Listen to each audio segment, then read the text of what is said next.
Welcome to the Recharge Podcast with me, Nicole Adams. And me, Conor McSorley. And me, Danielle McSorley.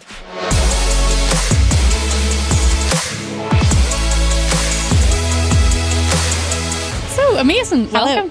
Thank you for coming down. Thank you. I feel like I always introduce this. Do you ever notice at the start of a podcast, like everyone introduces themselves, and then what happens is there's like, We're so shy. Nobody here does social media or anything. we're chatting for about 25 minutes and we're like, right, we need to actually start recording. I know we're wasting your Anyway, time. well, sure. I mean, it's not as if it's sunny outside or anything. No, Don't worry exactly. about it. Sits in dark room. Right, you pretend that I don't know everything about you at this stage now. Okay. Introduce yourself. Okay, so I am Nicole Adams. I'm 25. And that's about it. Bye. And I have a wee boy who's 3 years old. And I also have cystic fibrosis. So that's fun. Yeah, really no fun. That's Yeah. That crazy. part there's no crack. That part there is no crack. It's literally the gift that keeps on giving. Yeah. And I am in the wee bit of everything. Social media, full-time mum, wee bit of hairdressing on the side. Apparently now I'm a plasterer, gardener, everything else. I'd put my hand to anything. Like, so Right, need you to know, be we better move. actually, I need to know, you're a Yes. plaster. You've been doing Did I plastering. plaster? Well, I mean, if polyfill's plastering, yeah, that's me. No, that's not really plastering. What is it? What do you want me to do? We're going to take exception to that. We'll have to cut that, but you're not a plaster. You're looking at me as if I have a clue. I don't have I a clue was either. polyfilling the cracks and walls. Is that not a plaster? Wait, were you doing work around the house? Well, my mummy's house, yeah, because there was cracking in the wall every time I went to the toilet and it done my head in. So I was like, it's not, it was not that. Trying to work out there, a crack in the wall No, every time it's I not go to the that toilet. crack. It's a crack in her wall. Do you know what I mean? So But no. you've got cystic fibrosis Yeah. and OCD then? Well, no, oh no, actually, not OCD. No. CFOCD. Like, no, well, yes, everything but OCD. Like, I definitely think I have traits of like ADHD. I've never been diagnosed, like, but like, a lot of women actually now are coming out with CF, or who have CF, or who are now being diagnosed with What's ADHD. linked? Because I think it's just that kind of life. Like, you're just like medicine, da da da da da da da. Definitely not OCD. I mean, my partner probably has OCD. I could leave a pair of trainers on the stairs for about 6 weeks, step over them, wouldn't annoy me at all.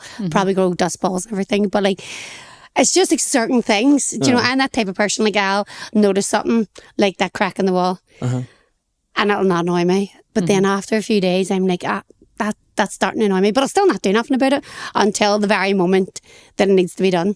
But then I think that's an ADHD thing. As I say, I'm not diagnosed, but like, It is it's an something in me ADHD that's thing. just to the I point. had to fill out a form for ADHD for our wee man the other day just to see. Yeah. And that was one of the things, ADHD leaving to the last minute. The very last minute. Everything I leave is to the last minute. Like, Connor's very quiet. We were talking about this before. Like, I was about to say to you, I am never on time for anything. Yeah.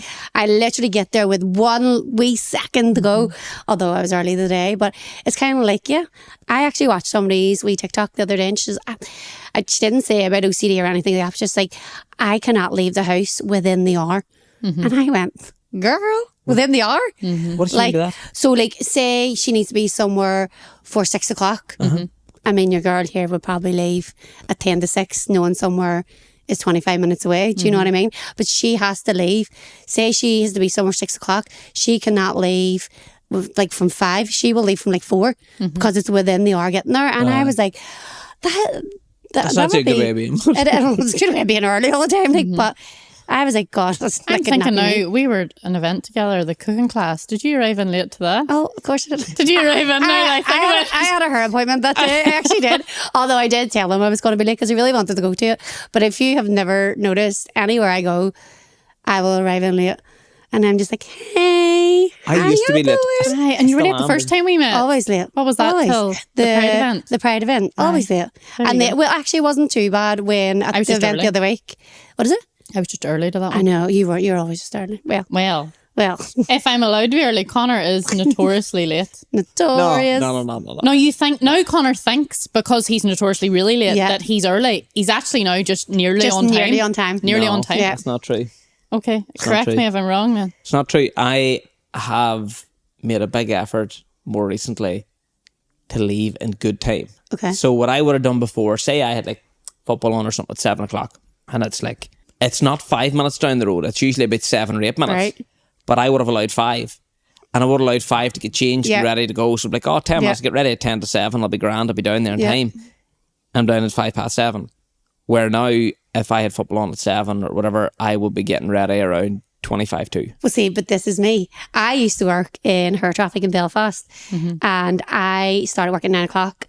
Now, I lived along the shore road at the time, and I was like, 5 minutes drive. I used to get up at 8:15, sit, have a cup of tea, have my breakfast, get changed, get showered, and I used to leave the house at 10 to 9.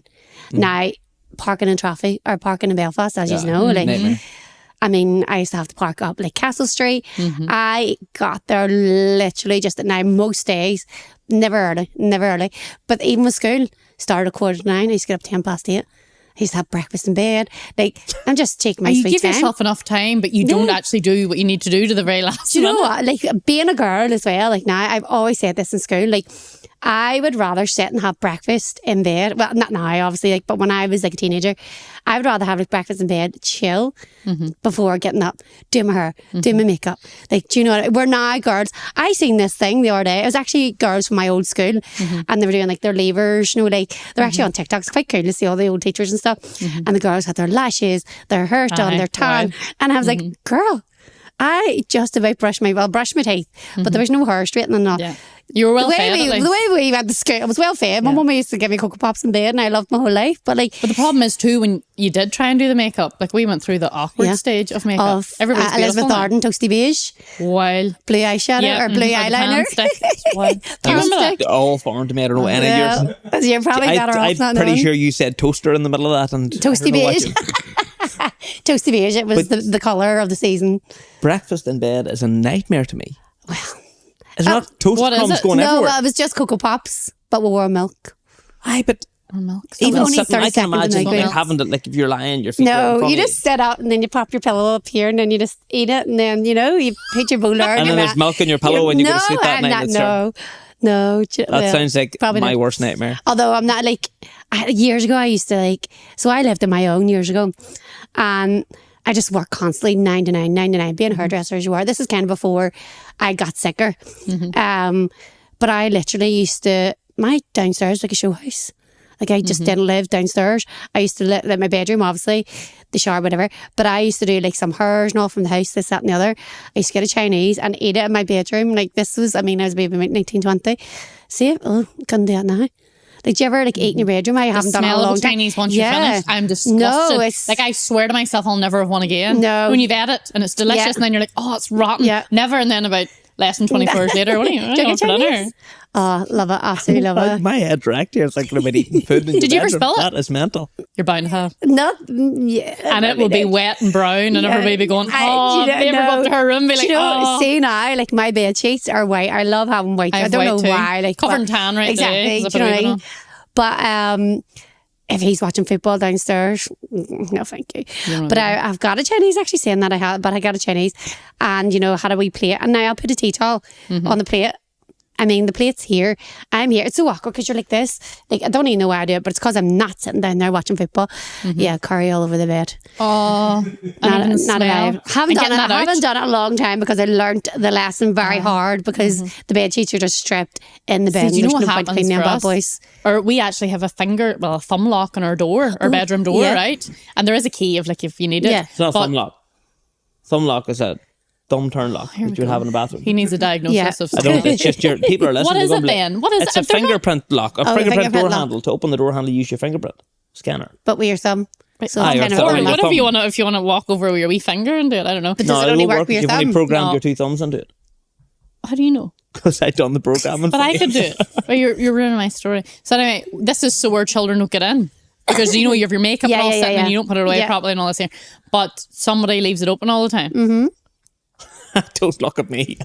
Well, the children can't get in. absurd. Apparently, I make all the mistakes in our house, and Danielle doesn't. I'm so glad you admitted that. Wow. There, it's Yay, recorded now. But self-reflection. anyway, the children run in Yeah. and they have like toast, everything, and then it's so funny because it doesn't. It obviously annoys me, but it doesn't annoy me that much. And I'll get into bed and like brush off whatever. He'll get in, and it will be a show, like a diva, the diva of our house. Not so much now, but because I wear pajamas. He does. He's now only he's qualified to jammy, but he used to make this scene. We have water beds, so you'd hear the water going against him, swiping it off. What are these wins? Who let the win in? The reason I get this lock, and I'm like Crumbs everywhere. Crumbs, but I don't know how you get. They would like climb onto the bed and roll around stuff, Yeah. but the crumbs are underneath the blanket. So the bed's made.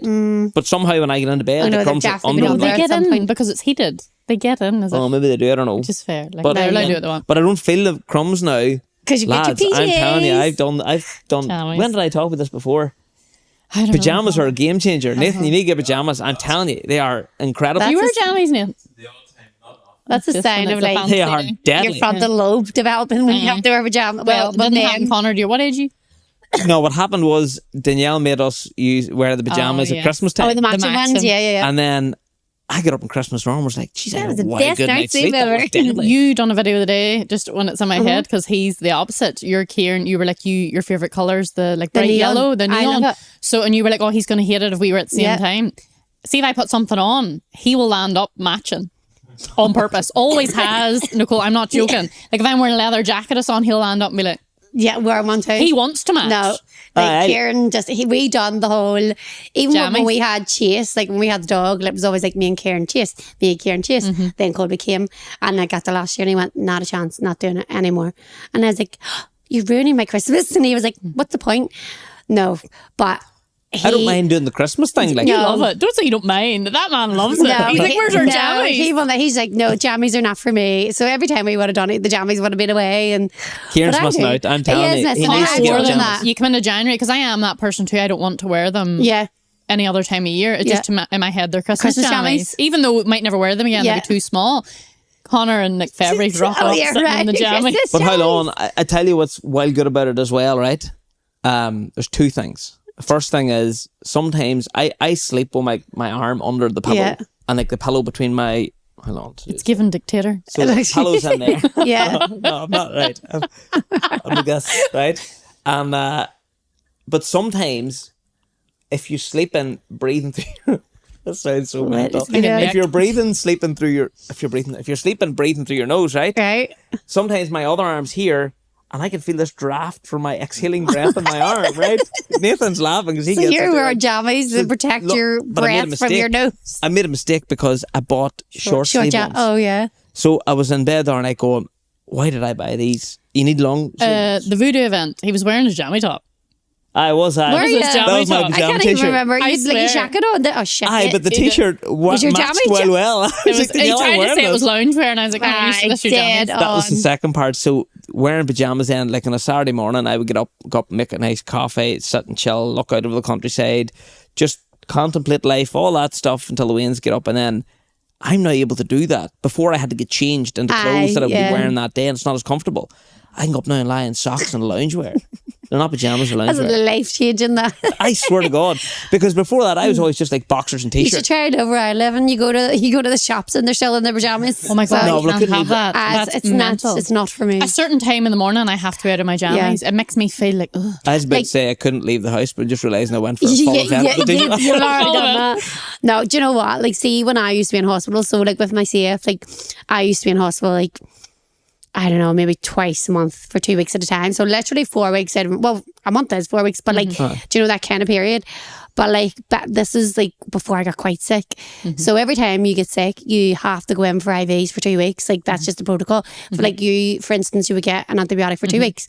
But like with CF, obviously the bacteria and stuff are like harder to treat, so it has to be like intravenous. But like I don't know.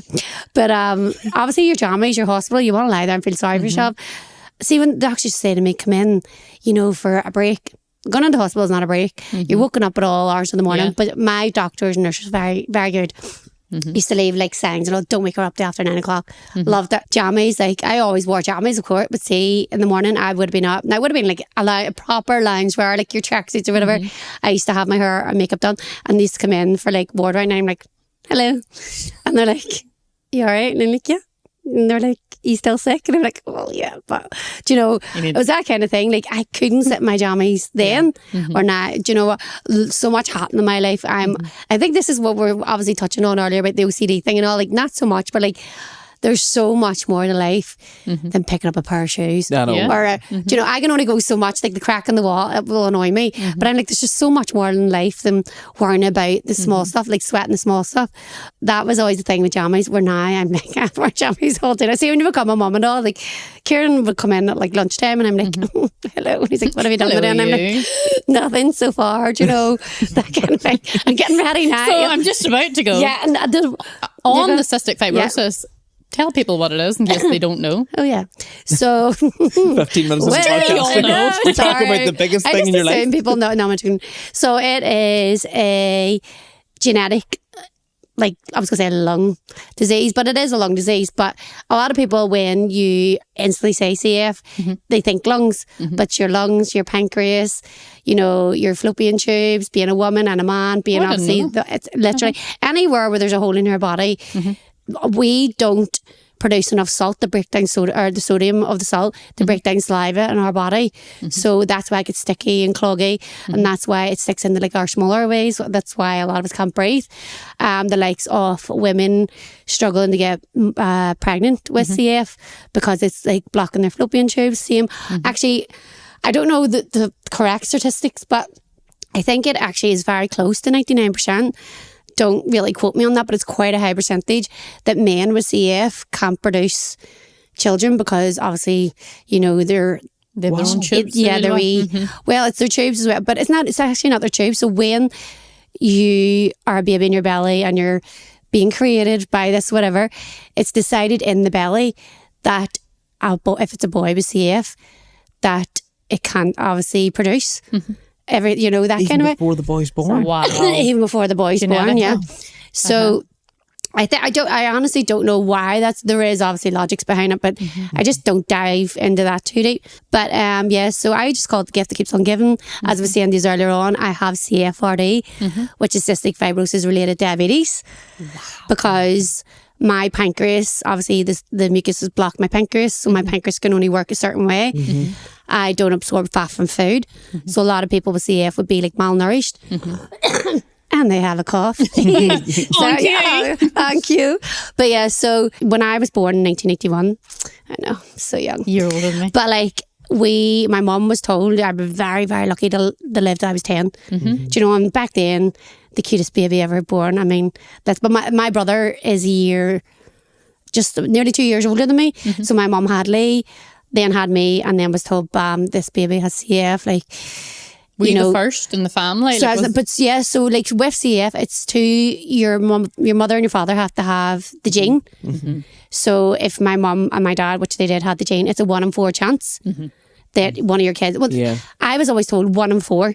So me just being me, I always thought, say you have 4 kids, one's going to have it. But it isn't like that at all. Like I have friends, and all the three sisters, and all 3 of them had CF. Unfortunately, one did pass away and stuff. Do you know, like it is just that thing. But so each pregnancy has a 1 in 4 chance of having it. Not that you have 1 in 4 chance. 1 in 4 chance. Yeah. So each pregnancy, but then obviously, my mum was told maybe 10, and then things kind of started advancing slowly, very slowly.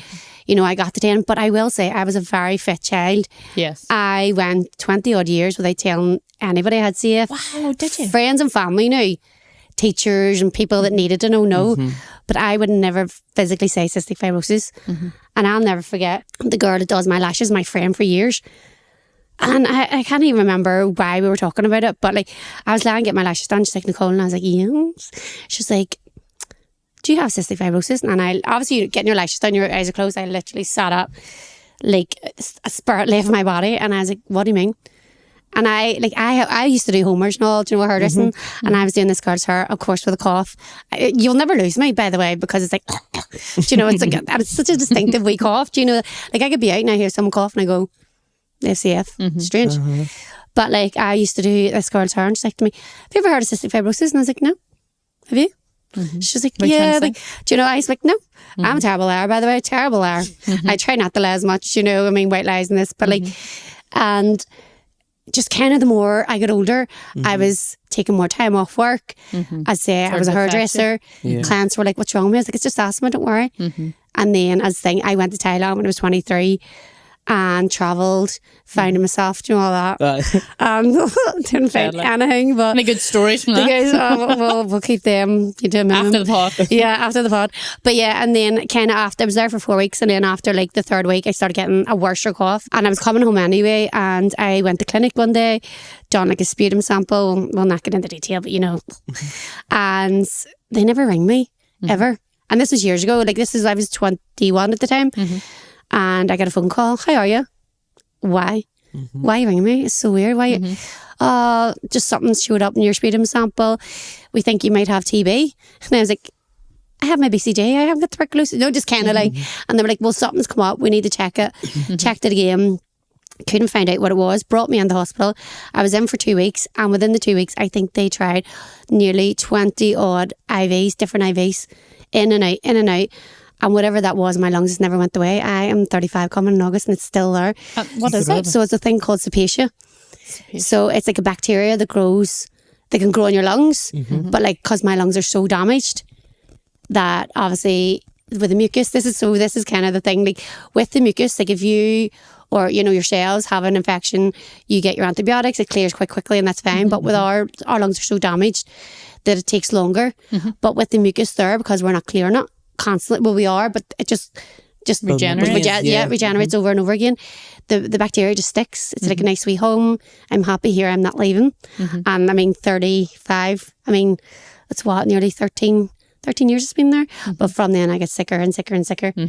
So from that bacteria, or just as a result that bacteria, of having? yeah. Wow. So that bacteria, it colonizes so quickly.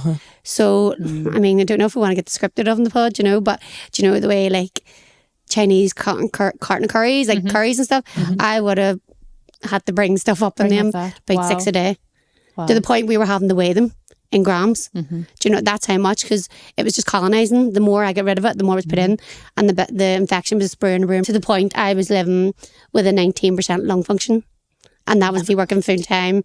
That was me going out every weekend because in my head I was just used to it, trying to live, and I'm just trying to live my life, and I never lived thinking the safe would kill me. Where a lot of people growing up, it's kind of like the countdown. You're like, 'cause I remember in school, I don't know if that's right or not, but I had quite a big school in secondary, and a girl in it had cystic fibrosis, and I remember hearing, oh, you get to about 30 at that stage. So maybe whenever you're younger, it was 10, I got 30, and I remember thinking, I hope something comes in. Yeah, well, 100%. But then the way me and my mummy kind of done it, and I am so glad that we did do it like this, but like, because my mummy was, you know, a single parent bringing up me and Lee, I would be so lost about my mummy. I love her dearly. Jan, love you. But but she was just like, if you don't want to talk about it to anybody, we don't have to. I will tell who needs to tell, and that was it. And that's why I never told anybody. Deal with it your way, just 100%.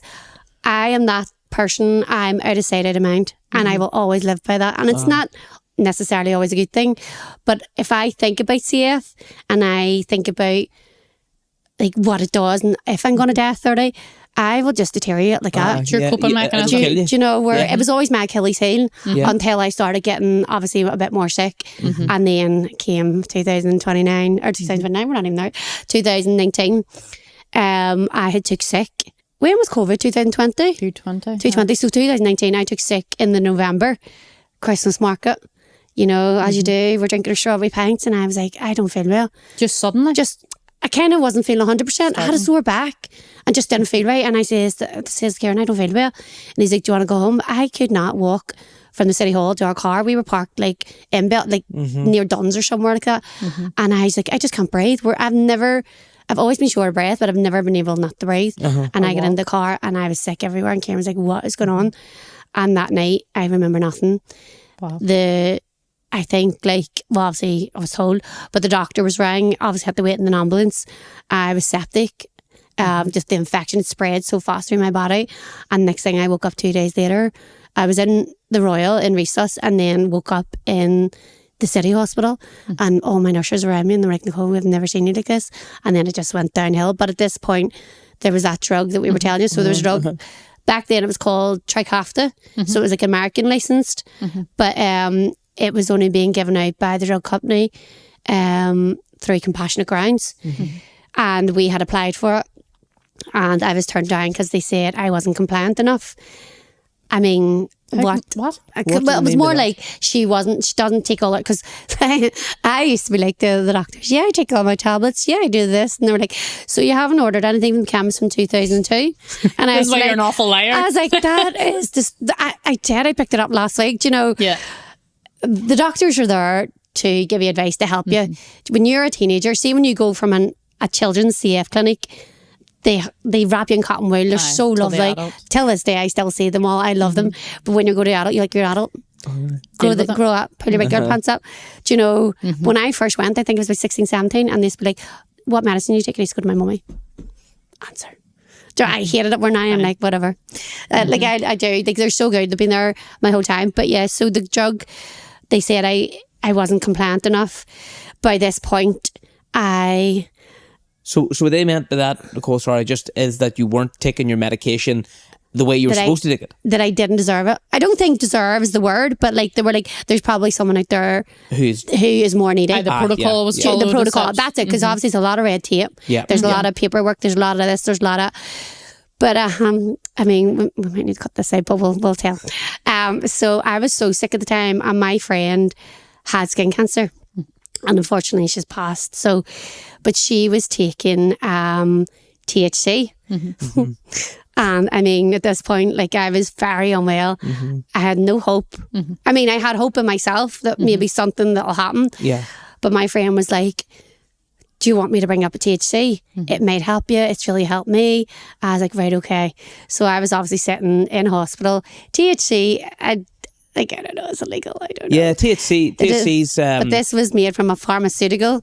so you have THC is found in weed. So you've got CBD and THC. THC is the illegal one, I believe. CBD is the legal one. Although THC is the one, my understanding is that it's the one that gives you the high. Yeah. But it's also the one, I think, that is better For like pharmautically for helping people with likes of cancer and things like that. So whilst it's illegal, I know a fella he's in his 80s now. And he wouldn't be here. Yeah. He reckons he wouldn't be here. I actually know. And he's like a farmer that you wouldn't think would have gotten, but I think it was his daughter or granddaughter got him. I got him somewhere. And he's still here today. Like, well, it does, because there's a couple of, maybe 2 or 3 people I know who've had cancer. Unfortunately, now they've all passed, but it was kind of too late for them by then to give it. But it did help my friend for that wee bit longer. It was cancer this fella had as well. Do you know, because they do say. It's not to say that it was, I'd be careful about sort of suggesting to people that, don't take your chemotherapy. This is going to cure you. It's not that I'm saying Does that. Does it give the body a break or something? Is it like calm them? Or? I don't know the benefits, but I just know a lot of people have took it. It might even just be like, it could be as simple as that it offers pain relief or something. I don't know, but that pain relief then maybe allows your immune system to recover quicker because you're not physically in as much pain. I don't know what it is, less but stress in the body, there's something about it that he reckons that it really, really helped him. And so I would say, like, for anybody that's massively ill, there's a lot of research been done on it. Well, that was kind of it. And I'd say before I actually get to that point, there's 3 CF drugs, modular drugs. They are gene correctors, which is what I'm on at the minute. But there was one called Orkambi, which I got years ago. It didn't really do too much for me. Then there was one called Simkevi, but they really weren't fussed on Simkevi over here. I don't know what it was.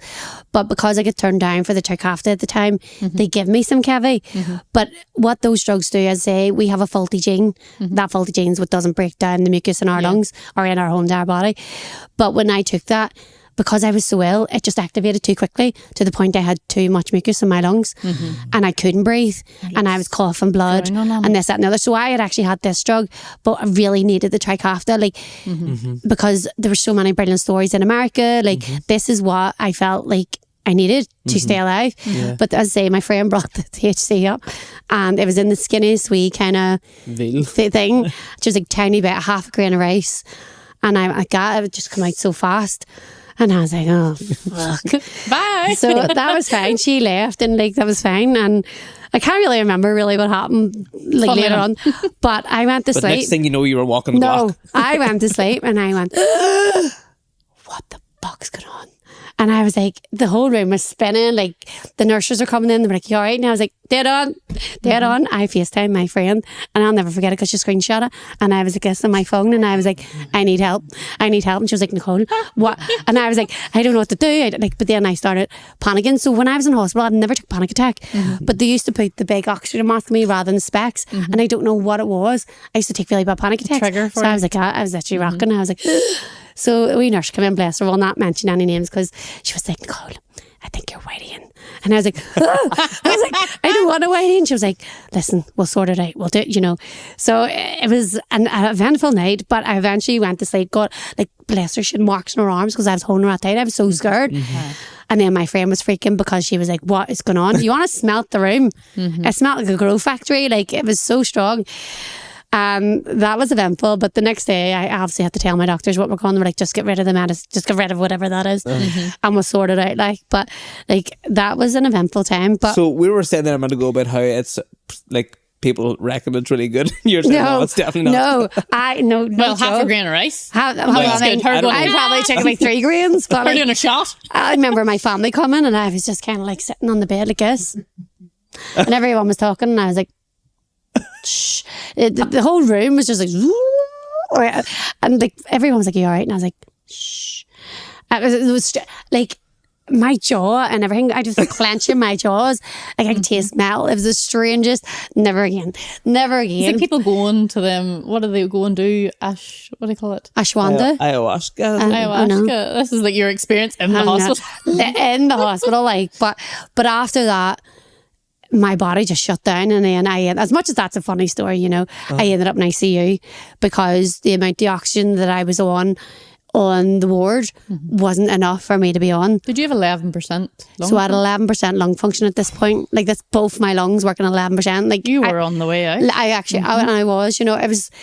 And what does that feel like? Like, if your lungs, like, it's like drowning. If it's not too traumatic to talk about, what's it? It's like drowning in your own body. Oh, you just can't breathe. Like, and like, you have the mucus is that thick and that sticky. Like, you're trying to get it up, but when you're trying to get it up, you're choking on it because, when they had mentioned about going to ICU, they were like, we need to get an NG tube in, the feeding tube. You can't be down there. Like, most people are ventilated, but this is anybody I know with CF that has been in ICU ventilated has never come back. That's it. And I was like, I do not want to go. I'm not being ventilated. Like, it's just the one thing, because no one I know has been ventilated. There maybe is people, I know there actually is people, but anybody I have known personally that's been ventilated hasn't come back. And even with like procedures and stuff, for me personally, they will never sedate me because my lung function's still so low. For me to be such a joyous and crazy person, my lung function's still under 30%. Still under 30%, yeah. So the medication you got then, it must be incredible. It is, they call it a miracle drug. There's no miracle, there's no cure, but this has changed so many people's lives. I got that drug on the 23rd December, and by the 23rd, 24th, 26th of December, I was on a ward off oxygen. Now, I wasn't off oxygen completely, but out of ICU, and by the 4th of January, I was home. Now, I mean, it was about 6 stone. And like, literally, see this bit of my leg, it used to just swing, like, no muscles whatsoever because I wasn't using them. Like, but that drug saved my life. Literally saved my life. Were you the first to get it? I was the first in our country to get it, yeah. Wow. And am I right in saying you're Kieran? Did he start that? Yeah. So there was a campaign going on. There was a crusade for obviously everybody to try and get it. So the thing is with the drug as well, you have to have the correct genes. So I have, what is it? It doesn't work for everybody. No, it doesn't work for everybody. So I have Delta 508. So I have double Delta. So I have 2 Ds in Delta. But there are some people who have like Delta 508 and a rare gene or like things like that. So if you don't have at least one Delta in your genetics, you can't take it. So I obviously did. So then there was, as I say, a campaign for everybody to try it at least, because at this point it was only Americans getting it. And obviously I had got sick and I didn't really tell anybody about my CF, but at this point the only way for me to get the drug was to be open about it. And obviously I couldn't because I was basically dying. So Kieran then had to go to the newspaper. Not didn't have to, but the only way for me to live was as if it was made public. And you know, as much as much as I share a lot on social media, there's a lot that I don't share, and there's a lot I, you know, you'll share as like everybody else. 100%. People don't realise that aren't on social media, or in particular trolls don't seem to realise. They think that your 24-hour day that you live, somehow the 2 minutes that you are happy to show people is your 24-hour day, when it's not. So like, it's, you're trying to be you're trying to be private about that, but the sounds of things, that's something that throughout your life you haven't told anybody about. So obviously it's something that for whatever reason you haven't wanted people to know, you haven't wanted maybe conversations come up about it, whatever it is, and then now you're having to be to literally save your life, your boyfriend at the time, is that right? Yeah. Were you with him long? I was with Kieran maybe about 2 years at this point. So you've been thrown into the you've been thrown into a limelight here that you don't want, but you have to save your life. But it was so strange at the time, because there's so many people over the years that I've known or grown up with or went to school with were like, I beg your pardon? She has what? Like, what is this? So as much as doing that got me the drugs, saved my life, it was so good to spread awareness. And then obviously getting out of hospital and stuff, like COVID kind of came. COVID is so similar to what we go through every day. Do you know what I mean? And it was, is there a rule? My daughter actually told me this before I came. Tammy told me this. She says there's a 5 meter rule for people with cystic fibrosis. Practically 6 feet apart. So they do say that people with cystic fibrosis, 5 feet apart. Well, that's what she said. 5 feet apart. So the film is 5 feet apart. If you do ever get a chance, watch it. But I was ill at the time and I watched it, and I will never watch it again. It's very good because it kind of gives you the storyline, but it is obviously dramatised and stuff but it is very, very good. It's people with cystic fibrosis. It's about should be 5 feet apart because they're both so vulnerable. From each other? Yeah, because they're a boy and a girl and they love each other, but they can't be together. Right. And one needs a lung transplant and the other one has Cystic. And why do they have to be 5 feet apart? What's the thing? So it's cross of infection. So the likes of me having Cystic, if my friend with CF has Pseudomonas, you know, Cystic, a lot of people who had Cystic in the past aren't here. It's because it's such a bad bacteria to have. That's what I'm saying. It accumulates so fast that your body can't cope with it, and then everything shuts down. So, but it can like spread. I can give it to my friend. Again, it's like COVID, you know, it's just that. But there is a thing that it can make a superbug. So the one that I have, if it only be me, I obviously got, I didn't say that, I got it in Thailand. So remember I was saying I get sick in Thailand. You got it in Thailand? Yeah. Okay. Still till this day. Still there? Yeah, but there's nobody else in Europe who has the type of Cystic that I have. So Cystic is like Cystic bacca blah blah is like a weird name. Couldn't tell you what it is. But mine is like Cystic with numbers, because they just haven't found, like they sent my sputum to, I think at the time, like France, Germany, all these countries, like to microbiome, just whatever you call them people, and was like, what is this? That's why they thought it was TB at the start, because they'd never seen this strain. Do you know what I mean? So so they always call me unique, and I'm like, not the one to be called unique, but like honestly, it would only be me. Like, did you know that kind of way? You're so lighthearted, and you know what? It's fair. Like, you wanted a normal childhood. That's why you weren't telling anybody, and it's funny that it ended up you were so sick. Now you're raising so much awareness about it. It is not. Do you know, the thing was why I didn't tell anybody, because I always said it was my Achilles heel, it was my weakness, to the point that I had to make it my strength. Where now I have people, parents every day, Nicole, and like still it gets to me. Like I was saying, I was always my weakness, but like parents would message me like, it's so nice to see you living a normal life. Do you know? And I'm like, no, you don't realise you're inspiring somebody without even without doing anything. And this is kind of how my social media, like I didn't set out to do social media. I'm, you know, my clothes, I was always shopping halls, and I used to think that made me a wee bit like less responsible for shopping. They were spending so much money. I was like, oh, everybody go to Primark and get it. There's totally a reason, but like, you needed it for you to work. Obviously. But then obviously my CF story happened. Obviously it was on the news. People started following me, and then they wanted to see how I am. Do you know? And 99% of people were joyous that I was, you know, like enjoying life, being a mum now, especially because women with CF, they're like, what the, how have you had a baby? Them hope. Especially still under, you know, anybody under 30% lung function should be on the transplant list, and I'm not allowed to be on it. I'll never get new lungs, never, because of the dysphagia. Do you know what I mean? So anybody under 30% lung function. How did you go through a pregnancy? Girl, I was the I get healthiest. sepsis and pregnancy. I honestly, until baby number 5, I didn't really believe that, oh, you're vulnerable. Only certain people are vulnerable pregnant. It's not, you're vulnerable pregnant, and that you're already vulnerable. I'm already and then vulnerable. you go, like, that Do you know, is a and miracle, that was baby. the thing. So obviously being well and COVID, like you had this time to get better, and my lung function fluctuated slightly. Never went over 30. And then got pregnant, and you know, it was very serious talk we had. And they were like, look, Nicole, like this isn't this, because Cepacia again was always like, we've seen it before in women who have got pregnant. Cepacia, the hormones react with Cepacia, or they end up in hospital the whole 9 months. And I was like, that's fine, let's do it. Do you know, You're so positive. I don't know why. Like, well, I do know why, but I'm just like, what is the point of dwelling on something that I don't know if it's going to happen or not? Because you can't control. I love that mentality, because I'm Yeah. not naturally like that. I think it's so admirable. But that's easy for somebody who's, you know, that's easy for somebody who's facing something small. It's like, oh, there's no point in me worrying about, you know, the car tire might blow out going to work today or whatever. But you're facing something that's massive with it'll be grand sort of attitude. But suppose that's been your whole life. And it always actually been has. massive. Like after I got better and stuff, my nurse, he's a fella nurse, and I don't know if that makes it better, but like just when I'm nurse, everyone says women, but he had said to me, Nicole, can you come to Queen's University, know the medical bit, and speak about like, and I was like, yeah.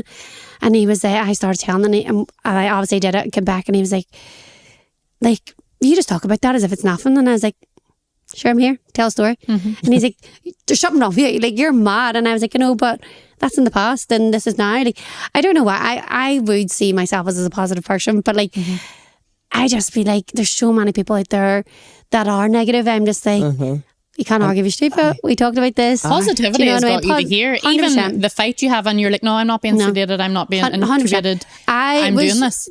Wailed through ICU, and I'll never forget it. For someone who can't breathe, I squealed from the top of my lungs. I was like, I don't want to go there. I don't want to go there. Don't want this NG tube in. I was in ICU for 3 days, and I was like, take this out.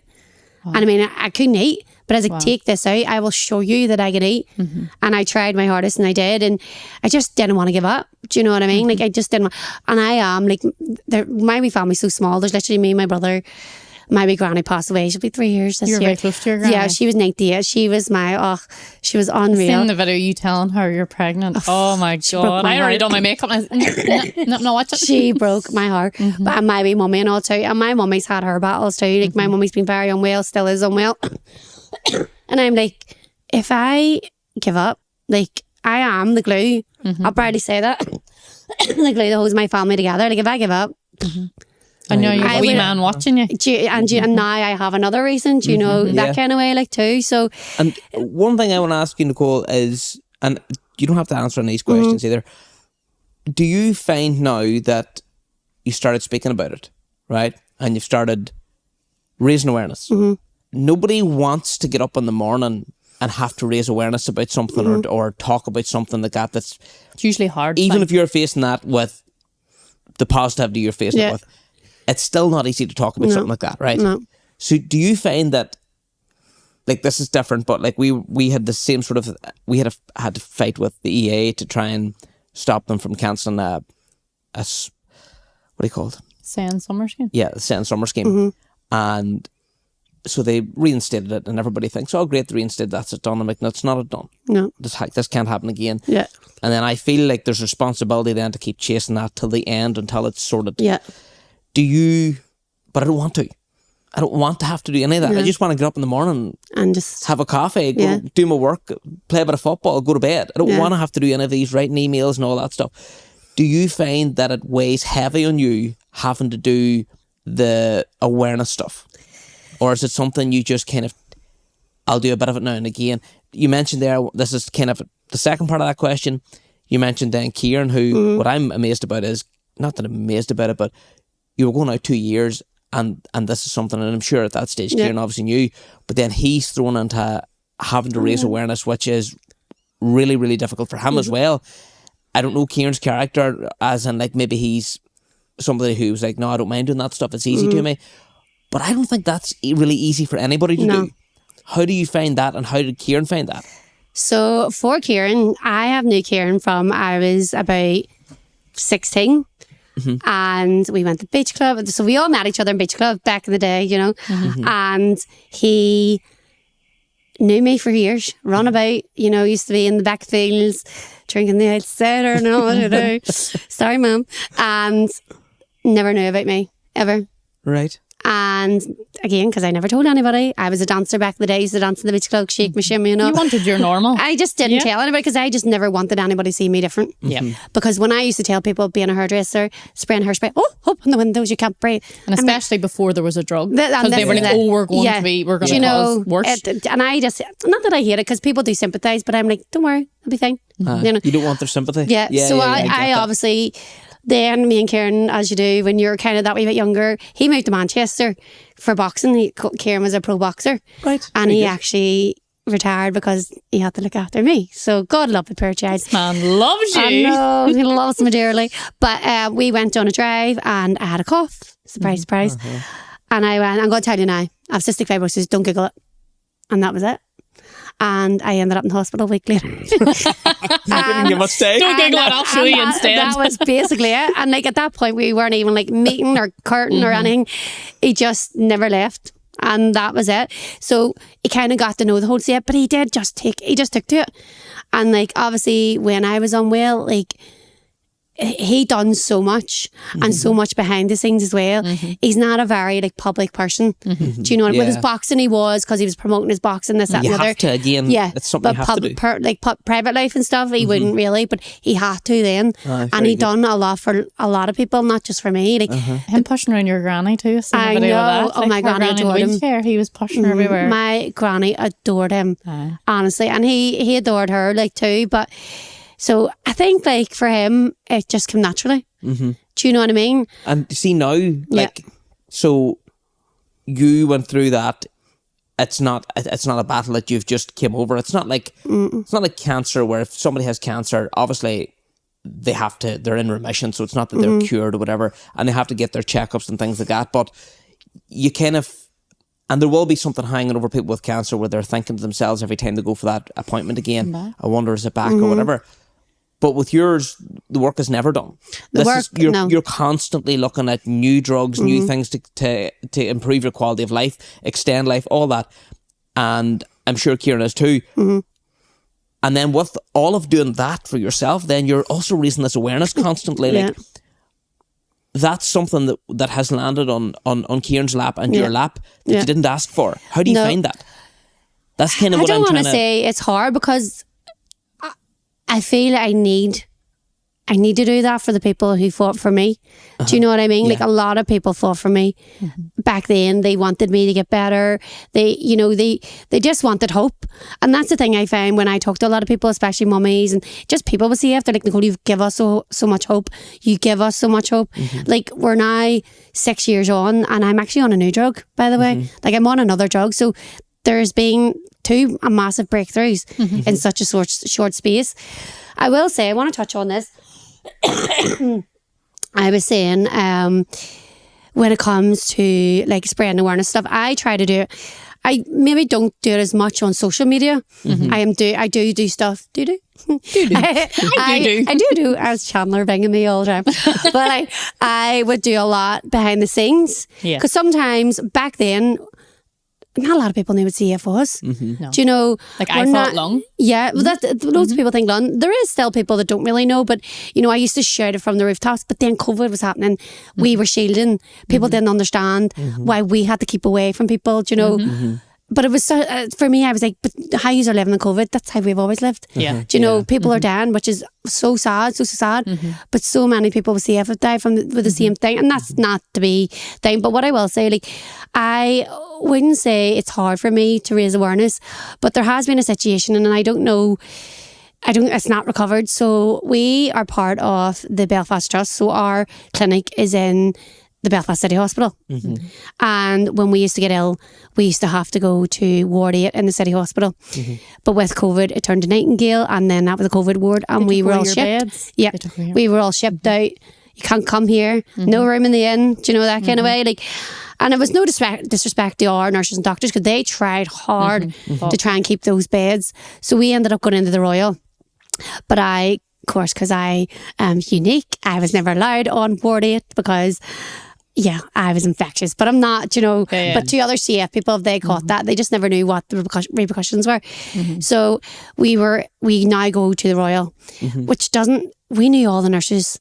We knew, as I say, they'll put a letter in my thing, don't wake her up. The nurses in the Royal are amazing, but they don't know us as CF You have patients. enough to deal with, and then they change it on you, and it's like, why did you change this when we were just about being able to like, you have a cross to carry, and then they're like, we know you've a cross to carry there, and we're now going to add weights to it. Yeah.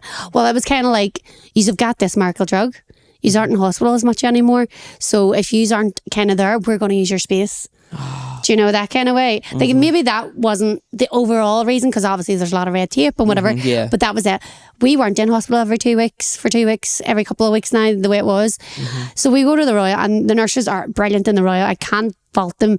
But it's kind of like, now if you're sick, instead of ringing the CF hotline, you have to ring, or well, you can still ring the Royal, but the Royal is so much busier. They don't have a dedicated ward for people with CF. So you're told to go to A&E.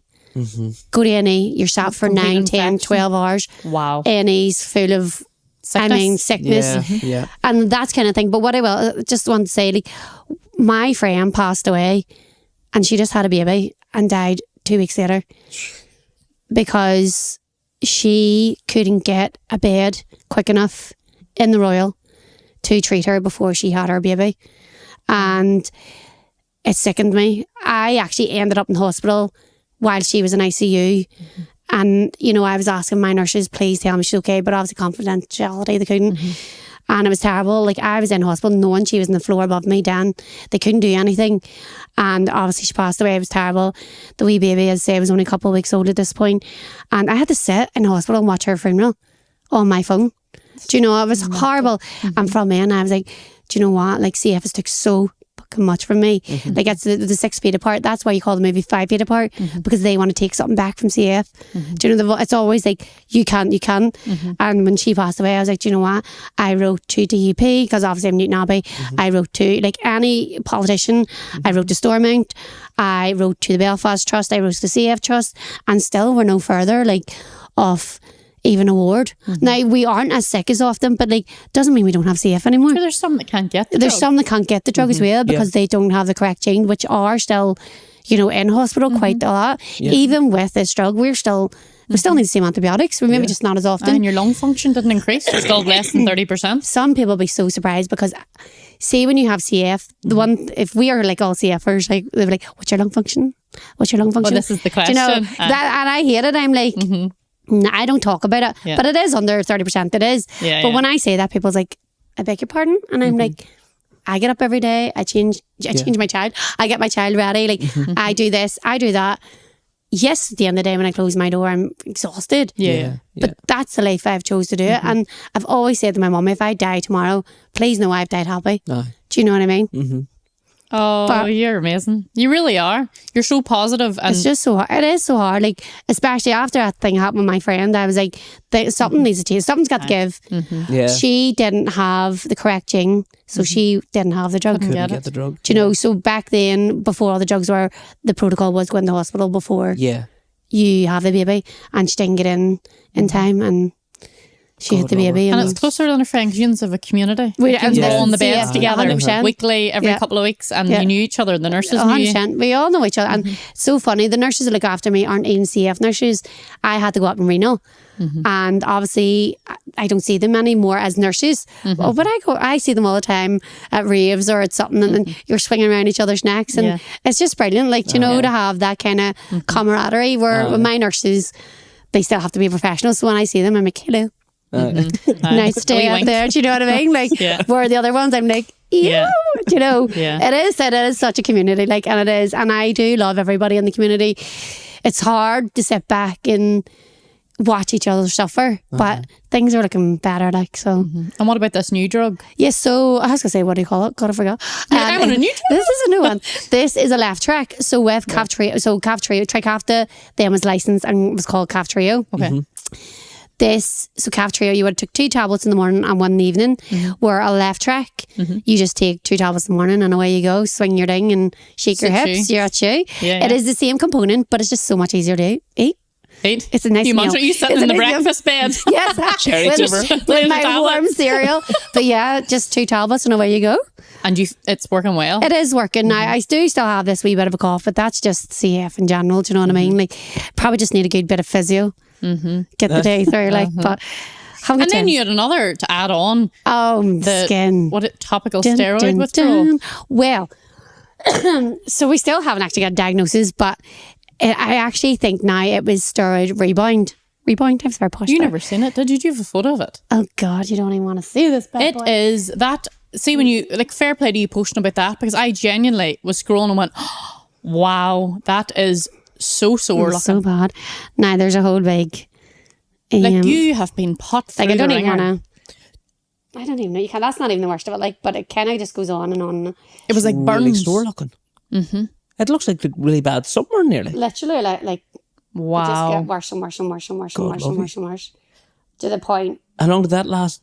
That by 3 years that was going on. 3 years. But like it got, look at that. Do you want to show one of them to the camera? You don't have to. You don't have to. No, you haven't. Here, I mean, half of TikTok seen it, so just trying to see. I suppose you can't really tell, like, but don't know if you can see this. But it's just that is actually not even the worst one. But it just, I kind of started getting like these wee red patches here, and then a patch in my neck, and then it was going under my armpit, and I just didn't know what it was. And then was that long ago? That was maybe about 3 years ago. It was just the smaller bits. But when I was pregnant, see, with hairdressing, I had dermatitis in my hands. But it was just my hands. Because I get that sometimes between the fingers. Yeah, just literally my hands. But then when I was pregnant, it kind of was starting to go on like patches up my arms. But at this point, I wasn't hairdressing, so I just wasn't sure. But then how could be? As I said, best of health I ever was. My lung function went up to 47%, by the way, while I was pregnant. Wow. I mean, I went straight back down, but I mean, just need to stay I gotta be pregnant every year. Do you know what I mean? So see, whenever you were saying that, man, to go there, where whenever you meet up with other people in the CF community, you would talk about like who's we lung don't function. because we're not allowed. Well, so sorry, in the you're WhatsApp shouting over at them. Yeah. Hello. What's your lung function? So that month there, like everybody was just chatting away and having the crack and all. You're like, just let you know I'm at 47%. 47 babes. But that's a house. It's been probably from when I was a kid. And I would have assumed it'd have to go down because the baby's crushing you going up the way. This is what they said. Like, it's going to cause you havoc. You're going to be in a hospital all the time. Girl, I was at a concert every weekend. I loved my entire life. And they wanted me to be induced at 38 weeks. But I ended up, my water spoke at 37. And then I had him 37.4. Or no, water spoke, I know. But anyway, 37 and 4, I had him. And he was tiny, but like I feel I could have done the whole.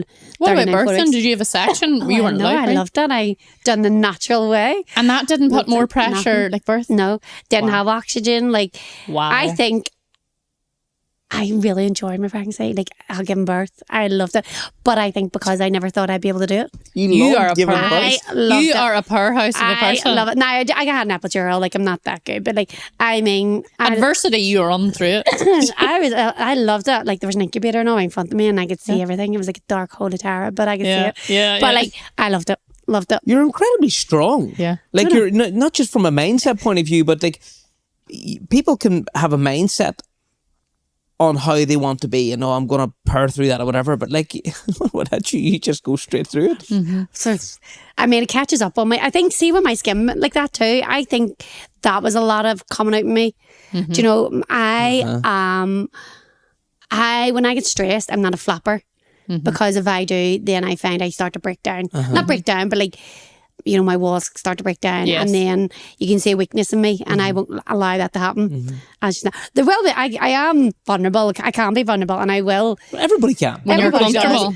But like, I always feel I need to stay somewhat strong.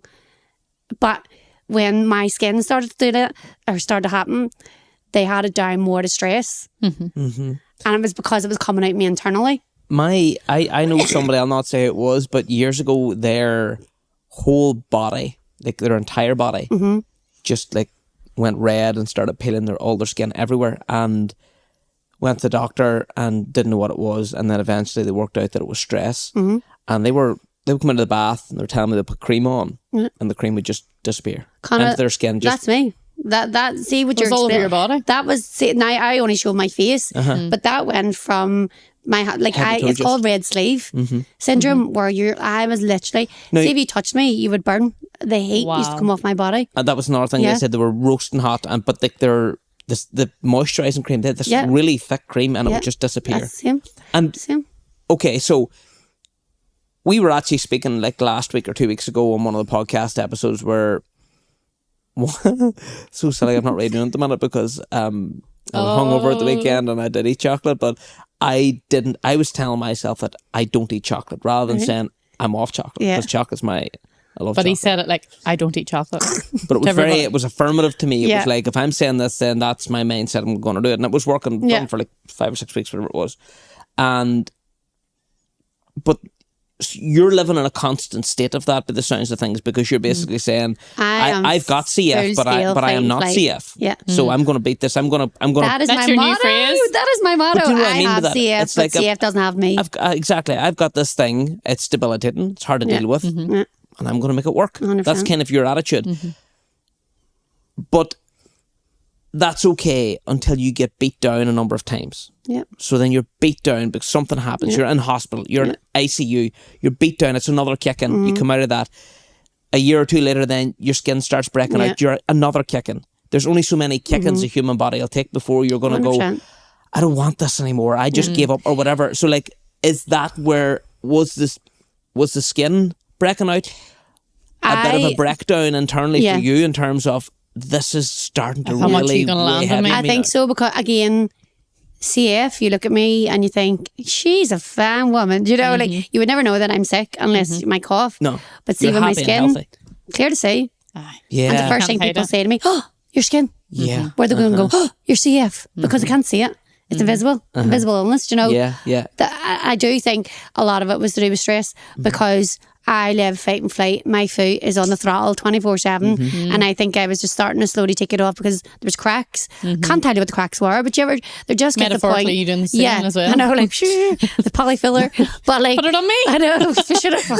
Well, they do say that. Have you ever the face mask here and coming in and going, literally, why do you polyfiller in your eyes? Oh, don't worry about it. No, just filling it in. But there's an old Chinese like proverb thing, and have you ever seen it? It's a bowl, a cracked bowl. And they put it back together with gold because it might be broke, but it's still useful because it's full of gold, you know? So I do love that. But yeah, I do really think it was kind of something within me and my gut. Like, it is true what they say, see a gut feeling. Your brain and your gut are so connected, and see when you're not feeling 100% in your brain, it's sitting through to your gut and it can come out anyway. It can come out in sickness. And I do really think I was in a car crash, but I really do think it's a lot to do with it, because I went from hematology, dermatology, immunology. I had challenge tests, I had allergy tests. But in the middle of this, you're also, people in the community that you're in are dying. You're losing friends as well as dealing with all this stuff, as well as, like, it has to have been incredibly anxious to. There's a book, as you talk about, you're living life on it. Like, I read a poem about, I don't know how, like, we're dealing with different, like, with our son. I find it really hard. The word I use, because I don't have a word for it, is to grieve. He's not grieving because he's not dead. You're grieving a normal life. And I don't mean to say that normal life, but you're grieving a life that you had this image of, that you're, you know. And you were given for a while. Yeah. You were given it until there was a diagnosis, 100%. And once you get that diagnosis, it's always like, what if? Do you know? But I written, one of the lines in the poem was, I live a life on an edge that most people feel once a month. But I live that every day. All my life is just... We're always in flight. You're on an edge all the time. Always. Do you feel that with yours? 100%. Aye. And you'll not see it in me. But you know, there is times when those doors are closed that nobody see, that I just fall to the bed and I'm like, oh. But then I'm like, I have a child. So it's just a slight motion. And you kind of like, right, pick your shit up and go again, because you cannot give up. And I find it really hard when I see people, you know, struggling with different things and they do give up. And, you know, you can just kind of see that avalanche of someone doing it, you know. Somebody said about, to me, it's a phrase I don't believe in, but they said, you know, and this could apply to anybody that's facing anything. But they said that, you know, in our case, again, I'm trying to think of things that I relate to because I'm seeing your story. I'm trying to understand how you would feel based off, obviously, anything that I know, because I don't have safe, so it's very hard for me to know.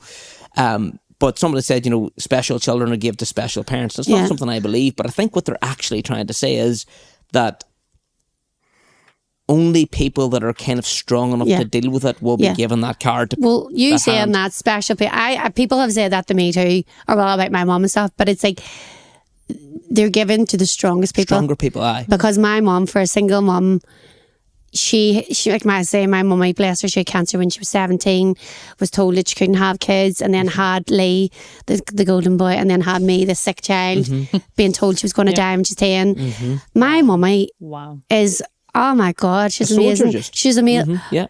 But if you ask her, my mummy still, till this day, struggles. Not struggle, but like, because I'm her baby. Do you know that way? But at the same time, if you were to say to your mum, if you were like, you're incredibly strong, she'd be like, no, I'm not, I'm just a person. She's just like, I'm John. But like, honestly, like, my mum is literally like an archangel. Like, you know, she literally gave her last so me and my brother could have it. Like, back in the day, like, you know, when the good like Wrangler jeans was out, your Lecoq Sportif and all, like we had that, not because we wanted it. My mummy always made sure that, not being in a spoiled way, but like my mum would give literally her last, but then my brother used to be like, she's the one, the sick one, not in the bad way, but that is my brother. See now, like my brother's like, I'm so sorry, and I'm like, hey, why is that? Like, I would be so lost with my brother too. But like, for everything my mummy done to me, now I try to pay her back and more, not in cash and anything, but just in what I can, but in time and love, because I wouldn't be the strong person if it wasn't for my mum. And that is where I get my strength from. My mum and my granny comes from the mother, literally, and my mummy got it from her mum. And there's no question that's the thing. Like, and I think like there's one there. You said that Kieran was a pro boxer, like an incredibly tough sport. Something boxers would talk about is very lonely, because they have to train on their own, like they have to run the roads on their own, they have to have that commitment to be able to do that and all. And there's no doubt that anybody who's a pro boxer is an incredibly strong person mentally as well as physically. 100%. And I would almost guarantee that if you were to chat to Kieran, he'd be like, oh, I don't have half the strength of Nicole. That's exactly his answer. Probably not admit it, but you know, he may admit it, but like if you were to have a serious conversation or put a lie detector on him, he'd be like, there, that's he just watched, it. but you don't remember. Do you know, there was one thing that kind of stuck with me, because he is so that hard, you know, stern thing. Like he is a softie, you know. Everybody has, you know, he is, and he's such a kind person. Like. I mean, doesn't like him, but like he is such a kind person. He would do anything for anybody. Even like you say, my granny, like my granny loved her ice creams and all. She used to say to me, "You're getting fat today," and I used to go, "Love." But she wasn't the latest person to push in a chair. Do you know, well, Kieran just didn't say nothing, pushed her about, whatever. But when I was in hospital again, we'll go back to that, and they were talking about bringing me down to ICU. Obviously, they called my mum, my brother, and Kieran outside, and I don't know what the conversation was, and I never want to know what it was, but I don't think it was good. It was either she needs to go down here, she's not going to make it. And it was after I got out of hospital and better, and Kieran says to me, I drove home crying that whole night because I didn't think I'll come back to you in the morning. And just thought, like, I don't know why, because I've never really seen him cry, you know, and that stuck with me. Like, I was like he thought tough as nails, but 100%. There's look, it doesn't matter how tough you are, something will break. 100%. And people talk about, you know, I remember years ago people talking about somebody fighting in the playground or whatever, and it was like, well, it doesn't matter if you're the king of the playground. Like, you go to a different playground and someone else will beat you up. 100%. And it doesn't matter how big or how strong or how hard you are. The biggest, strongest people in the world, something will break. It could be 100%. something to do with their family. It doesn't matter. Something will break everybody. And you know what? It's also lovely, because it's nice for, not everybody's entitled or gets to see the soft side of anybody. Like, we don't need to see the side of you, and you don't need to see the side of us that's behind closed doors or maybe needs a moment. But it's nice to raise awareness or to even talk. Like the things you've even said today, I'm going, I knew none of that. But the amount of people that will hear your story, and as much as you maybe don't want it to be your personality, you're not cystic fibrosis, you'll have helped people go, oh, I can try and live a life.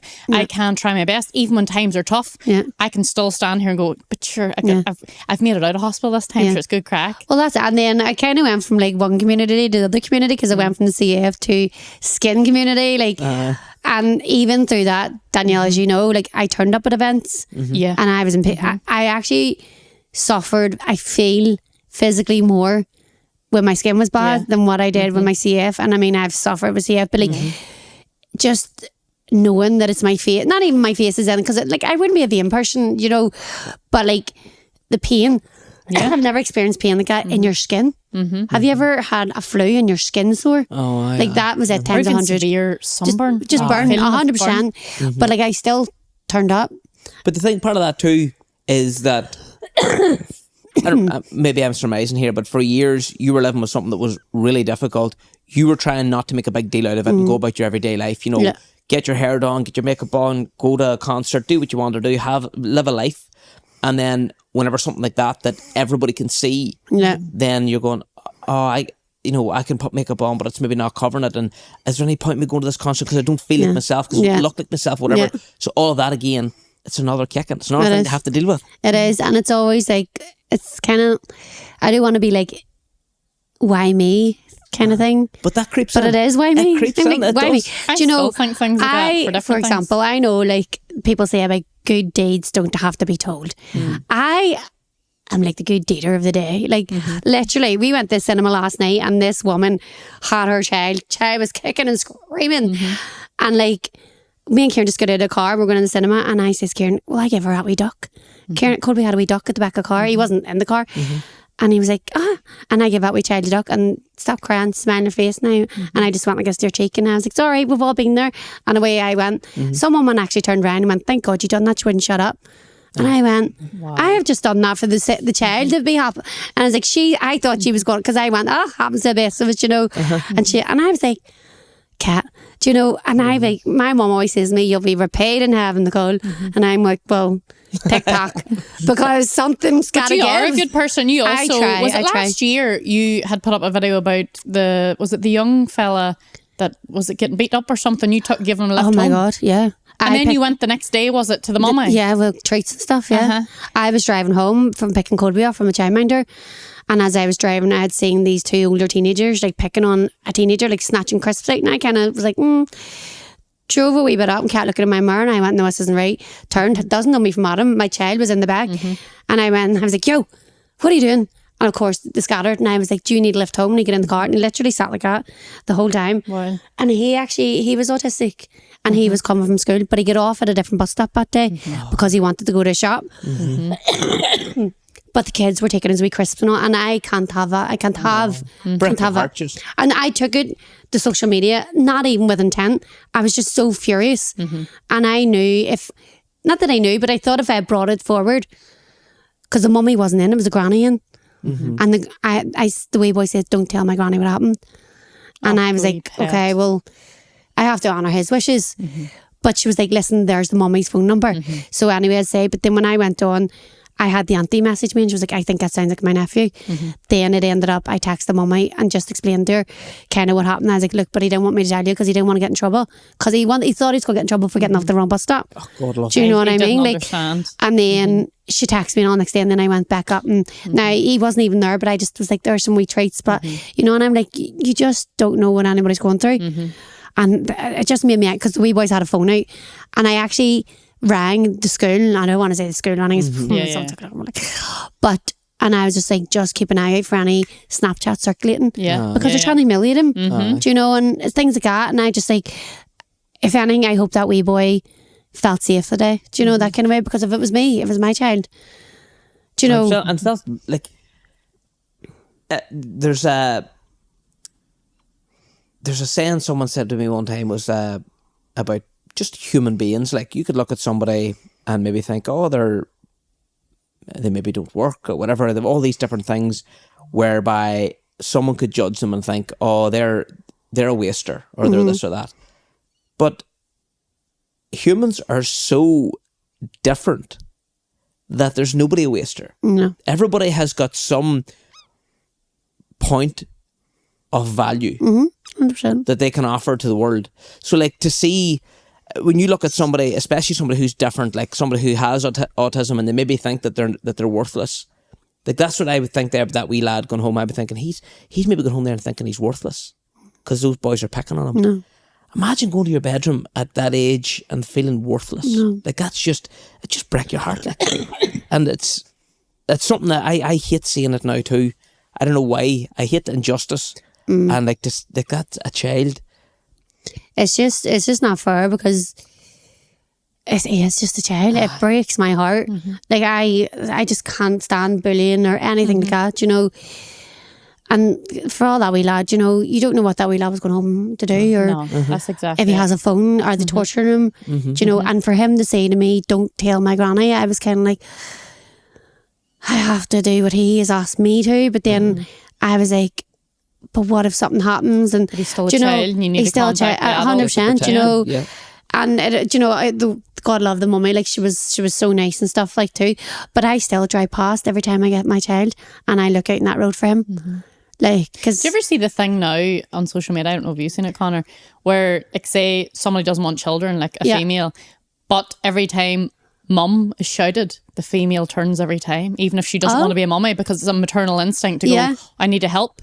Yeah. Whereas maybe it's also men don't turn as quick because they're not going to go and lift. If that was the other way around, like a male and it was like a female child, they're not going to want to take them home in the car. But it is this instinct in you, I need to protect them. I need to go and get them. Yeah. Do you know what I mean? And that poor wee boy with autism, he maybe did think, oh, it's my fault I got off at the wrong stop. This is why this is happening. It's my fault. Yeah. And that's maybe we didn't want the granny to know. But you going to the mummy it shows your character. What have we done? Like, because I just always put myself in that position. Yeah. Do you know what I mean? Empathy. It's I said it, I don't know how many times on my social media, on the podcast.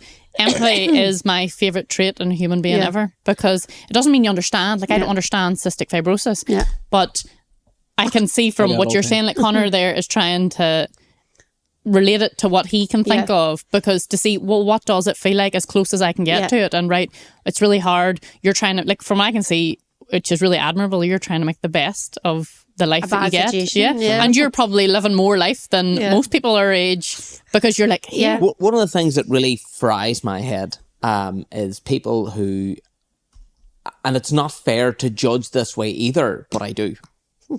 We all do. We all judge to a degree, right? So people that I would perceive to have no real problems or troubles in life complaining about the most mundane bullshit you've ever heard. I know one person, like, and I know a few people like this, like, and they'll be telling me about something that they're so worried about, and I'm like, wow. I know, but I'm the person that goes, that's their problem in their heads. It could be a bigger problem than any of our problems. 100%. Well, you look at. So, in one hand, it's not to make light of, like, everybody has their troubles. So, like, somebody I know, Sorry, just pull your mic up there as well. Somebody I know was complaining about something was going on. Their child wasn't studying enough at school and they mightn't get the GCSEs that they were kind of hoping for. And I'm sitting there like, your child's able to do GCSEs. Why are you worrying about this? They'll get a job somewhere. Yeah. Life. Also, it's wild pressure on a child. Oh my goodness, so much pressure. So much pressure. I put so much pressure on myself with exams. I put pressure on myself too with exams. They were complaining about that, right? Which is grand. That is, so, on one hand, I'm judging, on one hand going, that's not a problem, right? It's not a problem. But on the other hand, well, it is a problem for them. Yeah. It's like someone saying to me, oh, it's like a catch-22, isn't it? You have problems like, sure, you know, go to some of those countries where there's a famine right now where they don't have food to eat, let alone electricity, you know, and you're complaining about, you know, the grass needing cut or something. And I'm going, but I perspectivise that, like, if the grass needs cut and it's a bit long or whatever, I won't let it form these thoughts in my head that the world's going to end. God, I need to get that grass cut. Jeez, oh my God, if that doesn't get cut, And that was kind of the way that this person was talking about, that if their child didn't pass their GCSE, you know. And I was like, but there's going to be a job somewhere for them, and the fact they can go to a job sure is not a blessing, sort of thing. Or the fact you can repeat. But was that the parent saying it? The parent was saying it. But the thing is, I was like, this is not a real problem. I was like, that's a you problem. Your child maybe mightn't want to pass. Yeah. I mean, we all can pass. But like, have you considered what your child maybe wants? Like, is this what your child, you know? In that kind of conversation, I kind of found myself flipping it and going, right, well, that's okay. But does your child, what does your child want to do? Do you know, it's not about your life. You've lived your life. This is your child's life. That's But another thing. I would try, I maybe wouldn't like be rude or ignorant. I would just try and kind of flip it, and I'd be like, okay, we'll see it from this point of view. Like, I think, I find myself just closing down and agreeing with them. So I'm like, I Dead on, mate. know what you mean. But then whenever I go home and think about it, and it's usually I'd be sitting at home and be thinking just mad thoughts, and I'd be going, like, one person had a conversation with me one time around COVID. We need to bring back Would he the hear timer. this? Give him 40 seconds. Would he hear this? So around COVID time, somebody I knew, everybody had no work, right? I'm going to be sitting here going, somebody Now else. this- let me work it out. This person was telling me about how difficult it was going to be, and they didn't know how they were going to survive because they weren't going to have an income, they had children, etc., etc. Now I'm in the same boat at the same time. Everybody is, so they were giving out the COVID payments and all that sort of stuff. So everybody's in that same boat that, well, either everybody's going to starve to death apart from millionaires, or the government's going to have to step in and do something here so people have money to eat, or food stamps, or whatever it was going to be. So they did. They gave out COVID payments. But this person was sort of frantically worrying about this, and I sort of explained to them this, and I was on the phone to them for a good while. I was like, we're not going to let everybody die. In fact, the reason we're staying home is so that we don't die. So, like, you're panicking over something that probably won't ever happen. And then I come off the phone and I thought about it. Was like, this person's partner has a really successful business, right? But the really successful business also had a lot of valuable stock which they could sell, turn into cash very quickly, and stay alive, where the rest of us didn't have, like, and I'm talking about hundreds of thousands of pounds worth of stock that they could turn into cash and very quickly do it. And I was like, I don't have that. And I spent the last hour counselling them on the phone about how it was going to be grand not to be worrying. And I came off really fatigued and tired, thinking, how did I not realise? My conversation should have been, here, catch yourself on. You've got hundreds of thousands of stock sitting there. If you're not going to be all right, then we're going to have millions of deaths in this country. Like, but also millions. the fact they never thought who the person they're talking to doesn't have this. Aye. There was just That's a very good example of keep your circle small and 100%. full of like-minded people, because it's what is it, energy vampires? No, vampire friends that suck life out of you. Aye. And that was this. I came off, I was like, I spent an hour counselling them, and Snip. my fuel tank's just down here now. No.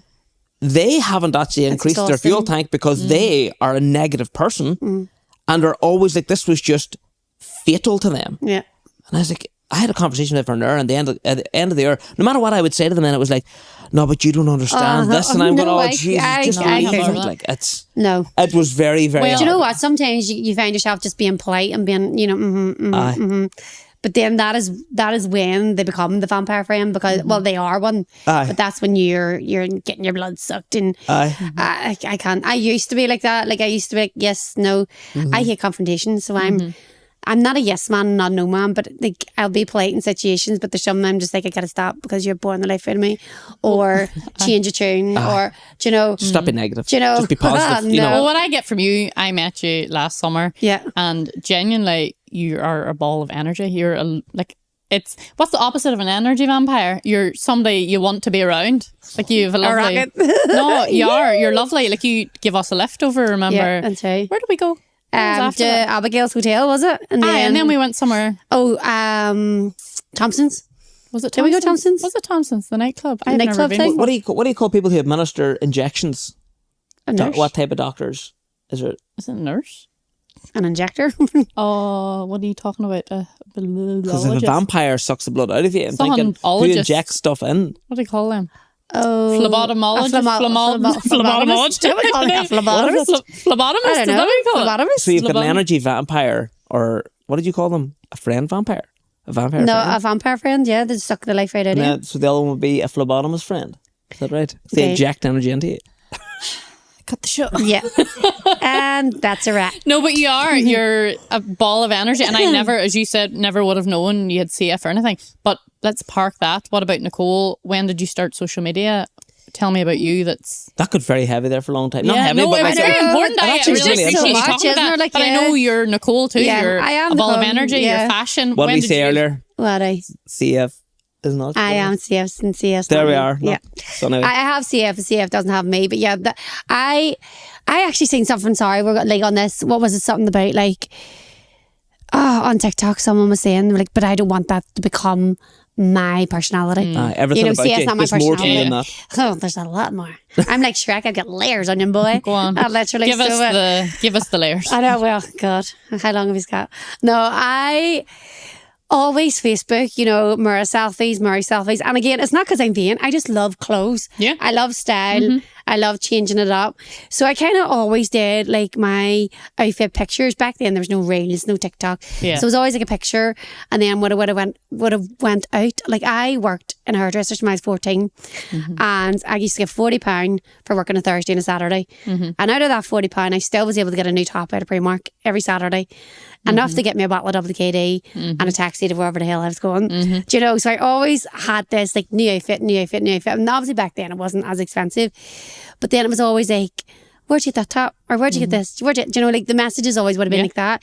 And then I kind of was like, obviously after the whole thing happened, my illness and whatever, I did have a lot of new followers. But I think a lot of them were actually good, doers, and some of them were probably just nosy. Do you know what I mean? Yeah. But it is just, that's just the joy of it. And then I just kind of was doing CF and day in the life and stuff like that. And then I was like, do you know what? If I get to 10,000 followers on Instagram at the time, I'll be able to share a link. Because back then you couldn't share a link of where anything's from unless you had 10,000 followers. So I kind of was like doing that back and forth, and then bang, COVID came. But I was like, I'm not going to be dancing around the room like an idiot. Do you know, I refused to do it for so long. Like it was like, I'm blind above the line. I was like, I'm not doing it. No, don't.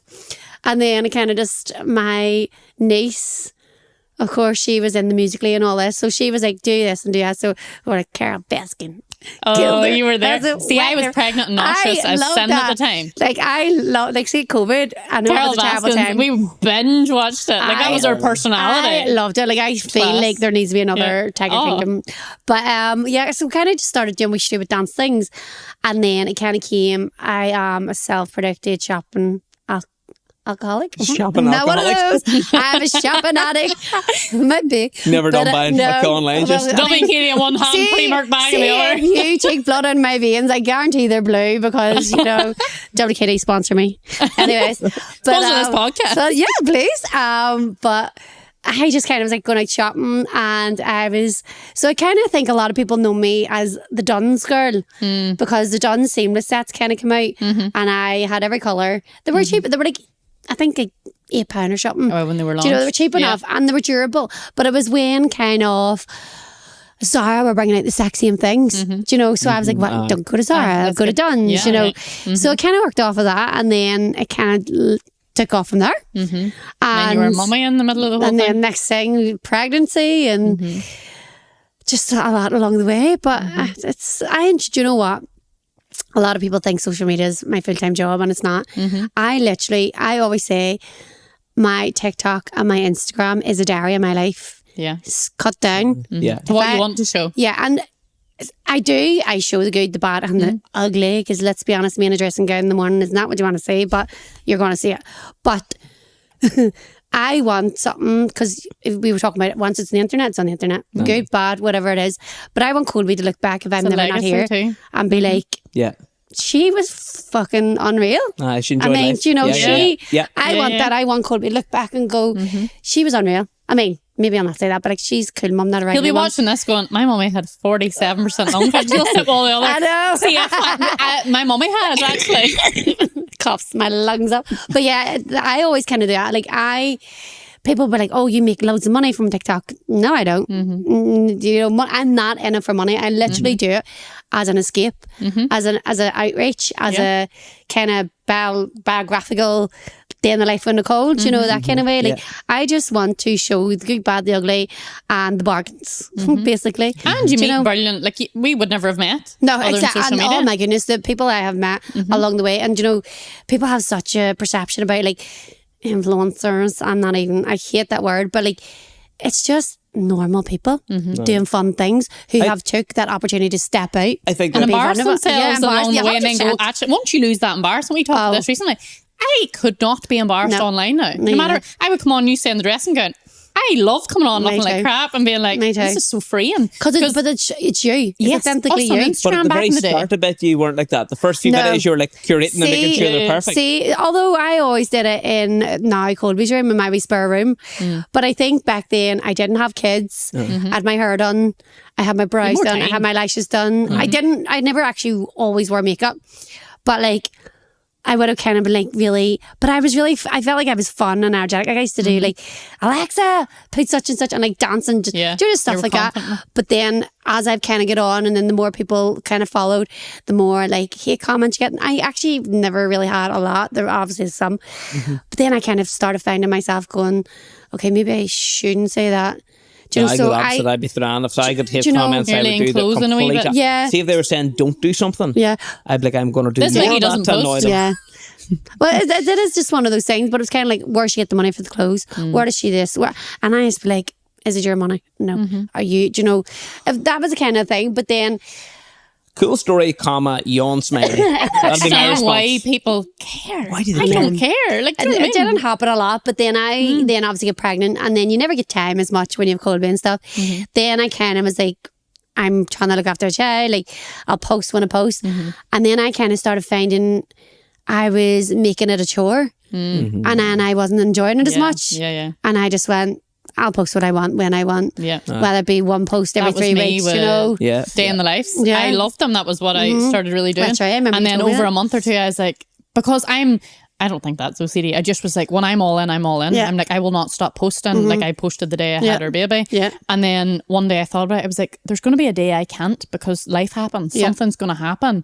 And I don't want that to control, I remember the first day I didn't post Yeah. with something. Then I was like, I'm not enjoying this. My life's not that interesting. I'm not enjoying it. I'm not enjoying it. I'm really not that. And then I was Yeah. like, I don't want to do it. I just didn't want to anymore. Yeah. And now I feel like nobody even notices or cares, but I didn't post yesterday and I was like, I just didn't want to post. Yeah. Do you know what I mean? Do you know, don't let it consume you. Yeah. Do you know, just free flow it, do whatever you want. Do you know, anything's content.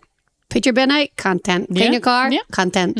People are going to watch That's what I it. was going to say a minute ago was people would say like, oh, you know, such and such is an influencer. I'm like, why? Oh, they've got 30,000 followers. Doesn't mean they're an influencer. No. It means they create content and Yeah. people want to see that. An influencer is someone who is trying to influence you to buy something or influence you to behave in a certain way or influence you to dye your hair a certain way. Yeah. If someone comes on in the morning and they just go, isn't that a nice table? Yeah, no. How are they influencing you to doing Yeah, it? 100%. They're making content on the That's- table, yeah. but they're not influencing you. I just don't understand. There's So there's a also, different- there's even two the different term, words. that's not a negative term, but it's No. now a negative term. Yeah. It now is. It is The negative because definition people is. make it negative. Yeah. Yeah. And you'll find this is one thing that I kind of struggle with is people talking about things they know nothing about. So it's like, if I was to have an opinion on, we had Jessica Ireland in here and we're talking about childbirth and stuff, and I wasn't really massively involved in that part of the conversation because guess what? I can't give birth. Are you sure? So why would I not have, why would I have an opinion We're not in on, that toilet. Are we you don't know. sure? why would I have an opinion on how women should or shouldn't give birth? Well, what It's does none it of my say? business. No womb, no opinion. It's just none of my business. Yeah, or no uterus. So what I'll do is I'll just not comment on that because Yeah. it's none of my business. Where if someone's going, oh, she's a content creator, would you ever show your kitchen with like a mess? Guess what? Not your kitchen, not your content, not your business. There's also a block button Yeah, exactly. Aye. or unfollow. Not my simple, circle, or- not my monkeys. Do you know what I mean? But here, do you know the thing is though? People will pray on your downfall. So whether you have messy kitchen, whether you this, there will always be people out there that will. I used to hate. I don't even have Facebook anymore, but Facebook used to say, what did it used to say?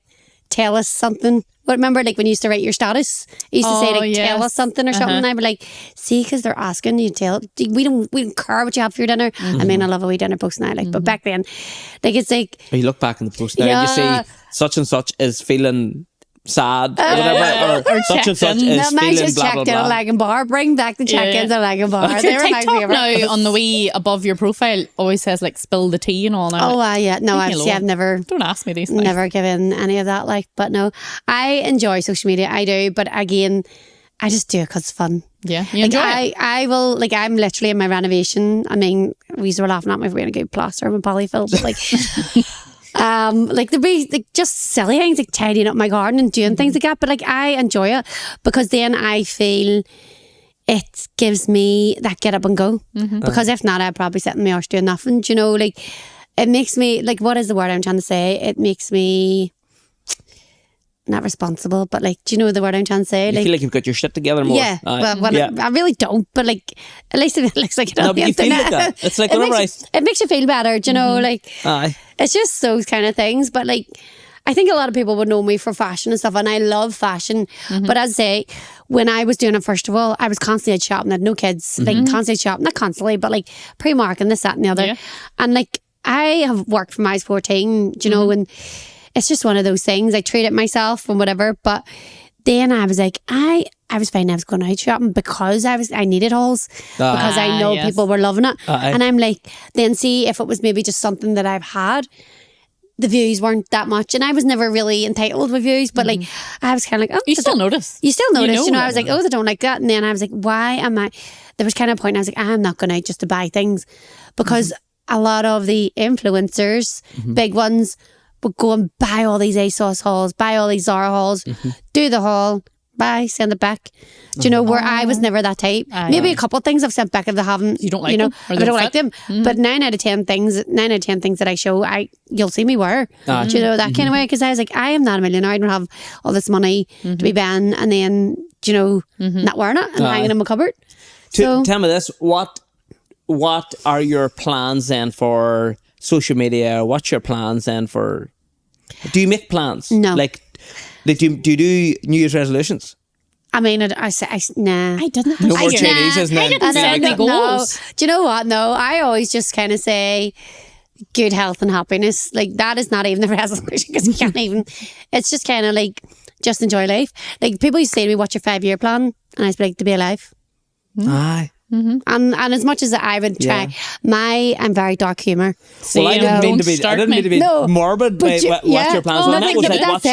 But I don't have I've actually no plan. Like sometimes I see bigger creators and then I see them being shipped here and shipped there, and I'm like, ooh, this looks fat. But I wouldn't want to be that big that I couldn't be myself, and you would have more hate.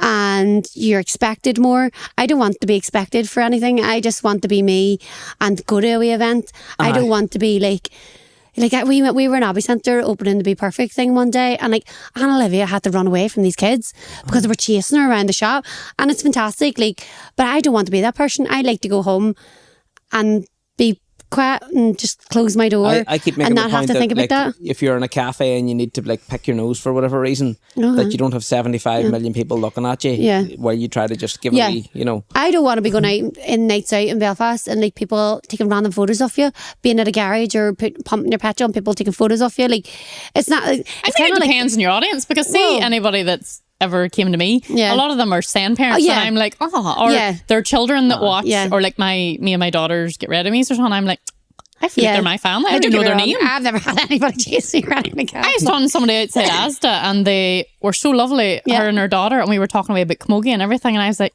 I feel like I could go out with you. I love all that. I love like meeting people and all, but like, I think with plans on social media, I literally just wing it. Whatever happens, whatever comes, go with the flow. I don't want to be this big person. Well, if you are a massive creator and brands are coming for you, first of all, like I see both sides of it, because obviously we have a company that we're like use creators and stuff, but like I see two sides. But one is it's while hard for the creator because they have to pick and choose. They can't do everything. Otherwise their platform just becomes advertising. Like I've reached out to like big creators and they haven't even dropped you a message back. No, I don't get offended by that, because I get it. I understand that it's really difficult for them to come back to you because they've got hundreds of messages. But likewise, it's also their job. So like they also have to try, and if you become a big creator and you're doing it because you want to get all the, going on these brand trips, etc., then you're going to have to build to a certain level.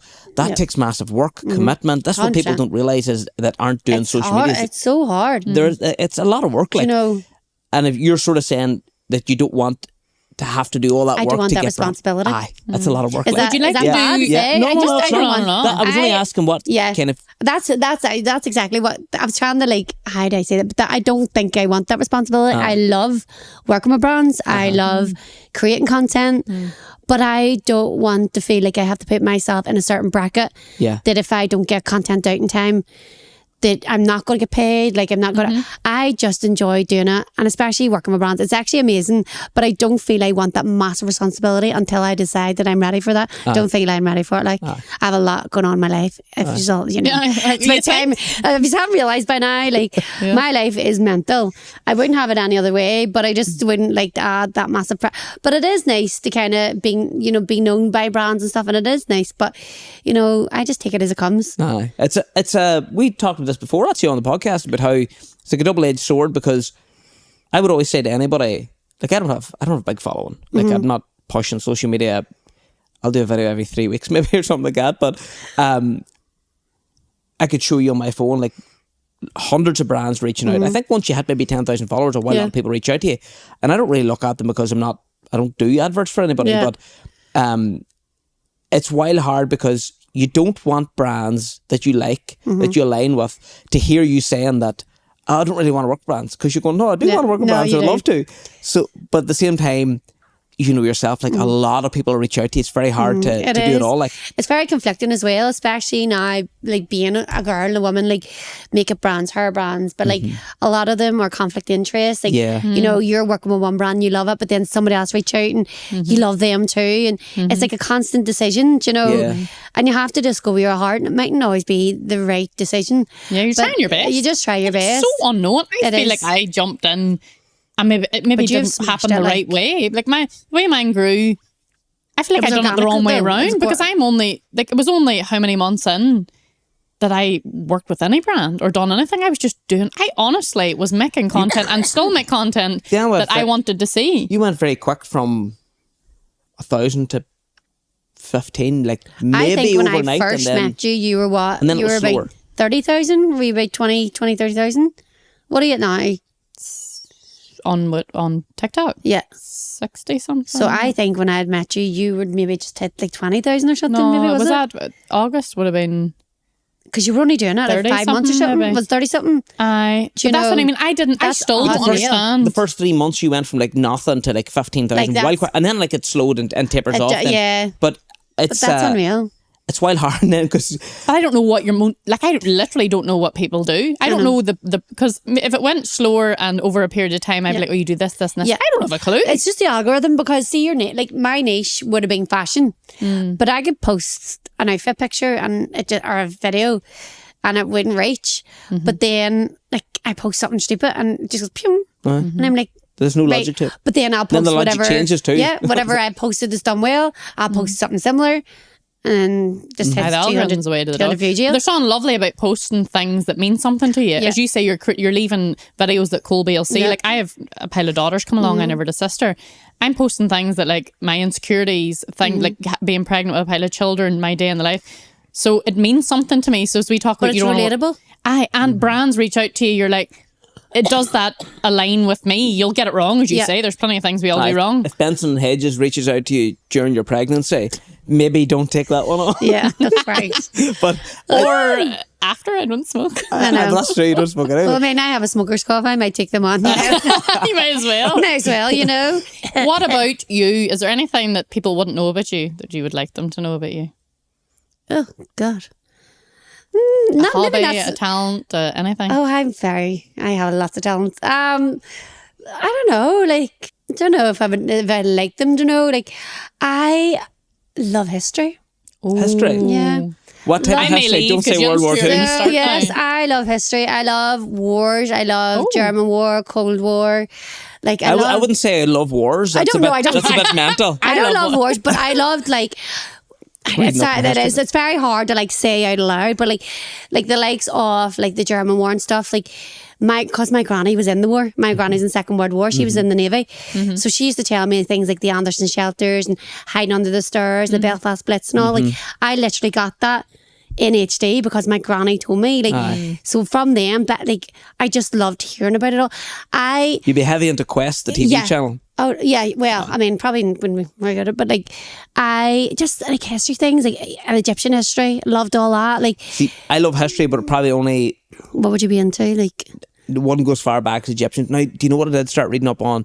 But it's hard to read on was all the Greek gods and stuff. Yeah. Start trying to read that. It's fair. That is a hard one. Like, It's too. hard. Like, I feel like I'm not smart enough to read about that stuff because you have to sit You know with what it you for a could do, and everybody would watch it? Did you ever see a girl done Get Ready With Me, but she talked about like stories, like crimes and all? You could be talking about a world war, putting on your blusher, and I'd be going, I'd be sitting there watching putting it. blusher on watching. like things like that. But you know, like when I say history and all, I love things.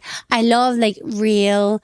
This is going to get dark. Like murder documentaries. So my mom growing up read like Martina Cole, like all like murder things, and I was like, I need to watch her. She's gonna be standing at the bottom of my bed one night, like do you scare know, the life out of yourself. Like, I used to watch scary films, love them, me and my brother, and I wouldn't go to the toilet on my own because I was terrified. no, I loved all that, like, but I loved like the likes of like I don't even know if I should be saying, not that I shouldn't be saying it, but like I love that it's real. So like the likes of that Jeffrey Dahmer. See, as soon as it was over, straight to Google. Same. Do you know? And I was like, Read bam, up but on like it. then like I kind of get into like John Wayne Darcy, like like the fact that these are real. Like Did I you watch just that? be like, Should I I knew you were gonna marry say a Should I murderer? Marry a yes, watch that. Should I marry like anything on Netflix that's like real life crime? I love it. Like, but that is just see my mum. She always says, "What you'll see is what you'll be." Product of your And environment. I used to say to my mum, girl, my mom is the quietest, shyest person you'll ever meet. Like I'm like a ticking time bomb. But like as I've got older, I am Jan. Literally, like I'm just starting to like not shy away because you know, but like just things she's done and things that she does. I am that person. Like I am Jan. Like see, I really went into my like hermit phase, and Everybody's I'm just watching Netflix and. But I don't know. So I love like real life things. I love history because it happened. Aye. Do you not even maybe It's not this fake it's story not you're the- watching. like I don't love wars Ted because nobody likes Bundy, a we war. watched it too. Ted Bundy, loved I that. Did you watch the Ging? No, we No, didn't the have it. Monster on Netflix. Is that the boy who was peeling their faces? Yeah, I didn't you watch have to it. watch. I didn't But then I don't know if A friend of mine was telling me you about have that. He's a I watched it. solicitor. I was like, I FaceTimed my mum while I was watching it, and I was like, John, this is weird. It wasn't scary, it was just weird. Aye. But like, I love real life stories and like with history. I love like the fact that it did happen. Aye. Do you know what I mean? Like, I love Or even the dinosaurs. psychology. I'm thinking Yeah. like there was Ted Bundy that he was actually on the call centre saving lives. Yeah. I'm like, he's so smart. That's and right. a lot of them are so smart that they can play into the psyche of other people. Yeah. Aye. I go down that more so Yeah. than the actual Yeah. murder thing. I'd be going, wow, why? Like, what's happened there? And a lot of it comes from childhood. Even Jeffrey Dahmer, Yeah. his daddy, like dissecting Yeah. The frogs and all, Animals yeah. and I'm going, Yeah. wow, this became an obsession. This Like even the likes of like in school we used to learn about Jack the Ripper and all. Yes. Like when I went to London I was like, no, I need to go To all the Yeah. And, places. like, do you know what I Aye. mean? Like We done this skip this room is and getting very dark, but like Yeah. I don't know if there's just an evil side of me, but I just love the fact that this did happen. yeah. Aye. Do you know what I mean? I mean, it No, couldn't. that's cool. So I didn't know history, that you're about in- you. you- I like enjoy history, history? yeah. I enjoy history. I was very good at it at school. Holidays, you've been in Dubai a Holidays, good few love my times. Devlin. holidays. What do you think yeah. of Dubai? What is it? What do you think of Dubai? Love it. We're going in July. Love it. Wait, going to You like love, Dubai? I love aye? Dubai. Do you know what? Everyone looks at Dubai, glitz, glamour, expensive. We go in July and it's cheaper than Turkey because it's 1,000 degrees. But it's like anywhere else. You acclimatise, you get your pool, everything's air conditioned. I don't even mind it being too hot for a while. I wouldn't want to maybe live there. I Yeah, don't mind going for a no. week or whatever. I think everybody always wants to live in the hot country. I'm like, you have to work. Aye. It's not the Do same. life, It's just innit? getting a good holiday, do you know. But yeah, we love our holidays. That was the one thing Kieran and I say when I get better, we'll go and travel, we'll do this and we'll do that. And then, you know, things happen and babies come along. But they never stopped us, you know. We try and go as many holidays, not a lot, but You but got Dubai we engaged love. last year in Got Paris. engaged last year. Class. Never, didn't see it coming. Did you not? No. And I'm very surprised because I have a sixth sense. And I did not see that coming. Like, What do you think of Paris? I've never been. it was good. Do you know what? It was very good. We didn't actually do too much because I was just in shock the whole time I was there. I didn't tell Like, are you anybody. sure you like me? Him for seeing for your whole health. No, he didn't. Are you sure you no, like me? he didn't even like. He was just like, take a photo. I actually should have known because there he was. Do you want me to take a photo of you? Never asked. Aye. So I was standing and I had Typical Colby. man, just- Yeah. Colby was like, point to the, because people were pointing at the Eiffel Tower in front of me. So me and Colby were like standing like this, pointing at this Eiffel Tower. And I went, turn, and he went, no, point again. And I was like, for fuck's sake. You know, take a photo. So I was like, it's Gerald, and I was like, Charlie, like, Colby, come on, point. And then I turned around and was like, that. And I went, what are you doing? Did he go down on one knee? No, he did not. He stayed like, here he He's is. a boxer. He didn't want to take a knee, you see. Here he is. Oh, well, sorry. Hurry up. There's pickpockets right here. That was it. So romantic. Hurry up, there's Pickpockets right here. And then he gave me a ring, and off on our jollies we went. And like, I was like, what the hell just happened? Like, Have you said date set yet? I'm sorry? Have you said date set yet? No, do you know what? We were kind of like, will we do holidays? Will we buy a house? Will we get married? What will we do? So we're just uncertain yet. I think we are going to be one of them ones that just be engaged for. You think so? But I really just think I would love to elope. I don't have a big family. I would love to get married away, but my mummy wouldn't be able to go. She can't travel. Yeah. And I'm want her just to be kind of like, there? I would love to just City Hall, go away The and City come Hall back. pictures and are class. Here, man. it's really a thing now, and Yeah. I'm here for it. Do you know this? You don't need to, like, you're on a bit there about buying a house and all that. You don't need to go clean mental on weddings. 100%. If people want to do that, all more power to them, Yeah. but you really don't need to. Well, that's it. Do you know what? It's just, it's about you and your spouse. Like, Aye, that's it. people, I mean, I love a party. Nicole, 10 years ago, would have been like, give me the biggest dress, give me the biggest party, give me this. My life is just so precious now, and I'm just like, do you know what? I'm happy what I have. Give me a tracksuit from JD and I'll walk to City Hall. Class, I Do you love know what it. I mean? Yeah. Or give me a sheen dress head to toe and I'll be there. Yeah. It's just what it is. I think it's the meaning truly, but like, you don't have to go all out. No, you make it yours. No. You know, it doesn't need to be this silly expense. People go to. I remember one time, I can't remember where I seen this, but somebody rang and they were looking for like a limo or something, and they were like, oh, it's for a formal, and it was £250. And then they rang the company back about 2 or 3 hours later. I was like, oh, want a price for the wedding? Yeah. It was £750. So, So like, and I remember I was reading the other day, and I knew this before anyway, but I read a full article on it about diamonds, how they were obviously the De Boers companies, as you call them, they bought all of the diamond, basically all the diamond mines in the world, and then they just throttled the supply. And then they took out an advert to say that you should spend 3 months' wages to kind of show your love, and it's all total horse shit. Yeah. And like fake diamonds now, you know, real diamonds now. Yeah. them You know, lab-grown ones. they're blood diamonds, like there's blood on them, like child No, everybody's slave in the labour. not everybody's on the Everybody- fake ones. yeah, Like, the what do you lab call her? ones. Lydia Good. Millen. Lab-grown. She was like, I've got married. She's massive in England or something. Like, Is it? Lydia Millen, I think her name is. Look her up. She's all into fashion, Yeah. like high-end fashion. Yeah. She was like, I've had a fake diamond this whole time, and it's a big, massive one, but Yeah. it was fake. I'm like, Good. hey. Good. Yeah. Aye. Because then you'd be terrified to wear it. You'd be terrified to go on 100%. holidays. Mine's broke. It's not even that. Like, why would you It's just the meaning, it's a principle, it's Yeah. not about the value. And see, that touching on Dubai, as we were saying there as well, like when we go, we spend less than what we ever do on a holiday. Like people think to go it's expensive. I mean, it is going to be if you're going to go anywhere's far enough, expensive. but, Like you get in a flight to for go. a week, we priced a week in Turkey in July last year, and it worked out, I think, nearly $4,000. Where I think last year, I think we paid, I'm not too sure, but it definitely wasn't anything like that. And we brought so much money away, and we come home with more than half of it. And that was us eating out every night. Now, we don't drink or anything when we're on holiday. So you're not spending on things like that. But it is, and I just saying about that as well, about the principle thing. See, at Christmas, Kieran would always just give me money or whatever. And I will always say from the day now I went with him, see if you went to the pound shop with £10 and picked me 10 things that you think I like.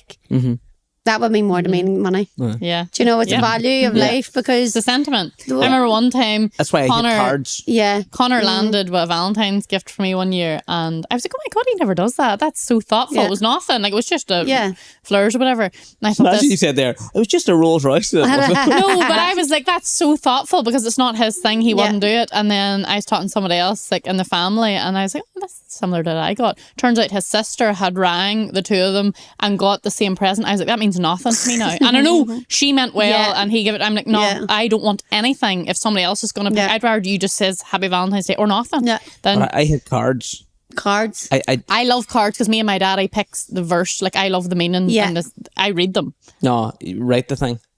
Don't buy one off the You shelf. haven't Write it written me one yourself. either. Well, You don't If write you me really, one either. because I don't like cards, but You don't like me either, clearly. no, I don't like cards. But what I'm saying is, like, go to the shop and pick one out and go, oh, there's a nice paragraph somebody else wrote that I'm going to pay £3 for a piece of paper now. Yeah. just to make the card company 99p even card. more wealthier. Yeah. Like, what is the point? Get a piece of paper, write down what you want, or send them a nice text message. I'm really Job laughing done. because my granny was obviously off the age that there wasn't much. Yeah. And from my granny had taught me how to sew, how to make things. And right up until I think I was a teenager, I used to make my cards for my mummy and my granny. They say the same. It means more because you put effort into it. Yeah. Yeah. Do you know what I mean? Like, well, now I do buy cards. Like, but Quick one. yeah. Have you ever been on a cruise? Sorry, you were going to I finish have something never. there, actually. No, I was going to say, I don't throw them away, I keep them all. But like the likes of my grannies and all, I've always kept. The wee And then I handwriting ended up and getting all. their wee handwriting tattooed Oh, on me. did Like, you? she'll be raging because she hates tattoos, but I'm like, it's her. But yeah, no, never been on a cruise. You've never been on a cruise? Everyone always says, and I just can't get with it. You can't get your head around it. No. That's fair. Have you been? Have you been on? They're incredible. We get engaged on a cruise. I went on a couple of cruises when I was younger. The first one we went on with my family, I was 12 and I was crying because I didn't want to go. I was like, you're not taking me in a boat. Yeah. Like, I don't want to go on a boat. P&O. Honestly, and then I cried coming off it because it was unbelievable. They are unbelievable. They're really good. Deadly holiday. The reason I was saying you were on about there about $4,000, whatever, Yeah. like to go to Turkey. I wouldn't pay it. The likes of the cruise there, they do deals sometimes. Like a cabin could be, I don't know, maybe £1,500 or something like that. But that's for a week. Yeah. Then all your food's included. Yeah. Like all of it. And I mean, it is 5-star dining every evening. And like the breakfast place that you go up to, like the wee cafe, it's not, I say wee cafe, it's called a cafe, but it's buffet all day, as much as you want. You know, pizza, fresh breakfast, Definitely proper. on my to-do It's list, unbelievable. Now, you said that you don't really drink when you're away. So that's ideal because you have to pay for the drink package separately, which in your case you wouldn't need. You have swimming pools, cinema, comedy clubs, and everything's there. Yeah. You just walk out of your room to an elevator, go up, and you're on the floor of like a whole strip of bars. Yeah. You go back into the elevator, go up, and then you're at the swimming pool. You know, there's a nice drink out there. Incredible. Connor, you're talking as if we're sponsored by Royal Caribbean. I wish. Well, But they're not. The point I'm making is when you look at it at the start, you go, that could be like £1,500 or a couple of grand for a room. That's a lot of money. Yeah. Then you get flights maybe to Southampton or Barcelona. We always went to Barcelona. And again, you're probably talking a couple of grand by the time all's paid for, maybe 2.5. But that's everything there. Like, you don't pay for, you go to the comedy club to watch a comedy show every night. for free. Free. Yeah. Free. You don't pay Yeah. it. Well, you technically. Well, nothing's yeah, no, free. No, you it's pay. It's part of your package, included. you know, Sorry, yeah. you go to the hot tub and you Yeah. want to do that 5 times a day. Included. It's Yeah. there. You want to go to the gym. Included. You want to go to the swimming pool. Yeah. Everything's included. And the shows they do are Unreal. incredible. We did actually look at one before, but I don't know why we ever didn't book it. Like, but it is on our to-do list. They're very good. But now. I just see, I know what you mean. See You're all the not crazy dying stuff. to And do you ever see them videos like they see at night time? They're like, I know. Yeah, or the people that went overboard. Or I'd like whatever. scary music and all. I'd be like, no, I'd be like your woman on the Well, put it like Titanic. this. Danielle went her first one and she thought she was going to P&O. Like, she thought that this was actually P&O do good cruises too, I think. They But do actually, yes. Correct yourself then. sorry, the Stenline, because Stenline doesn't do them. Danielle, she thought she was going on the Stenline and thinking, like, what am I going to do for a week? And then cried coming off it. Like, Didn't 'cause You weren't listening to me. I just said that. I know, that's what I'm saying. Like, that, the point I'm making about that is that's your perception of this, you know, eerie nighttime and all. Like, it's Yeah. not the way. I At know. nighttime, you're in the middle of the cruise ship and there's like a party know. going somewhere. True. So You know, you're not or actually karaoke or standing something. over the edge looking for a talk nice about our bar. actual sponsor now. Oh, I hate doing this part. Oh, we'll watch it. Fine. Get I to actually it. wanted to talk about other products this week because we always talk about the Mag Bank and people kind of think that that's all we do. So I'm going to talk about other products. Oh, We have a company called Charger and it sponsors this podcast. Actually, I want to get a few other sponsors on because a few people have been in touch asking, is there room for Was other it Royal sponsors? Caribbean? So if it was Royal Caribbean, these products here would not be in my hands. So yeah, we are looking for sponsors as well. In fairness, if you want your brand to reach tens of thousands of people, you can get in touch. And it's not actually that expensive to sponsor, so if you do want to get in touch. Anyway, today's sponsor is our company, Charger. We do power banks, we do MagSafe accessories and things like that for phones. Anybody who is a content creator, get onto our website, check out the lighting that we do, the little tripod kits, etc. that we do. We do bigger power banks as well for MacBooks, laptops, things like that. Drones, e-bikes, all that sort of stuff. So we do those, and we also do, I can't not mention it in fairness, we do the Mag Bank. These are the lightest, thinnest 3-in-1 MagSafe power banks on the planet. They are incredible. 8mm thick, 110 grams. You'd hardly more know it's there. Magnetically sticks to the back of your phone, and voila, charges it. So there we are. Love it. Charger, you can check it out at www.charge-r.com, and there's no E on the word charge. Brilliant. There we are. Well, Nicole, you've been an Thanks. amazing guest. You really have. You are a credit to yourself, to your mummy. It shows a strong woman. Another powerhouse was you. Came from her. Well done. Thank you. And Thank you for having me. I can't wait to see what wedding happens. I know. Kieran, we're putting you under pressure now. I don't know if it's going to be that there'll be an announcement in a big wedding, or you'll just come out someday and be like, I know. look at me. I actually, the way things are probably going, it probably would be like, just come back and pretend we're having like a party and be like, by the way, this is the wedding party, surprise. Nothing wrong with that. Nothing wrong with that. Do you know, we'll see. We'll have to talk to the big lad. Yeah. Well, you've been absolutely brilliant. Brilliant Thank you so guest. much. And really, really inspiring Learned story a lot. too. I really have learned a lot. Thank you. And I can relate a lot, not obviously, I don't have cystic fibrosis, thankfully, but I can relate a lot to some of the things we were talking about earlier about like dealing with things that are hard to deal with. Yeah. That people, Just hardships of people that don't being- understand the outside. Yeah. And then, as I say, like people who have, you don't really have any problems, you know, and it's not that they don't, but I can relate to how Well, the thing, you've it can be frustrating. hard things in your life and you can still be you. Yeah. Well, You're still you Nicole. don't have to let something that's supposed to weigh you down. You know, you have to And completely define release you. that wee knot and do whatever you need to do. Because at the end of the day, we literally only get one life. Aye. And the way I feel, I'm a wee bit more positive because I'm always like, there's worse off than me. Do you know, I could be literally down, but there's someone who's maybe passed or lost. Do you know? So you always have to think above, and there's always worse out there, and just literally live your day like you can, because no one else is going to do it for you.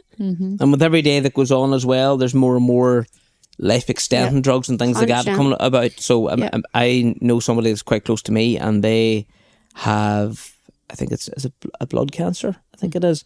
And they were sort of saying, like, I think they have it about 10 years now, and they were sort of, obviously, like everything like that, you're going to worry with the prognosis, but eventually this would kill them. And they were saying, but actually, in that time frame, there's been so many other breakthroughs that they didn't even think they'd be here today, and they are, and they're like, in another 5 years' time there'll be something else. 100%. And all of those things are just extensions. So Like we touched in the start, when I was born, I was 10. You know, I was 10. For kids now born with CF, the life expectancy 72. 72. Wow. 72.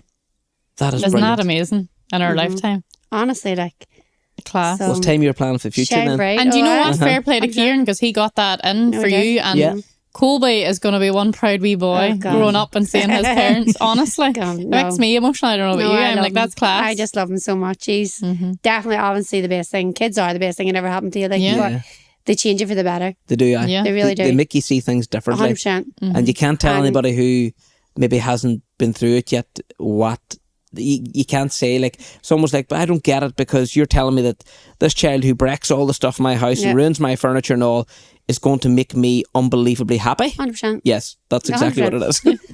So happy, sad, stressed, Angry, all in all one. of those, yeah. It is all the feelings all in one. But when you put them to the bed at the end of the day and they're safe and content, that's when you know Yeah. Yeah, you've that's hit it. the jackpot.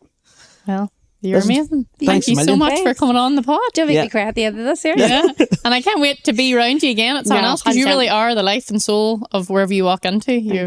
You shine bright. And no doubt we'll have you on again some stage. Oh, thank I would you. imagine so.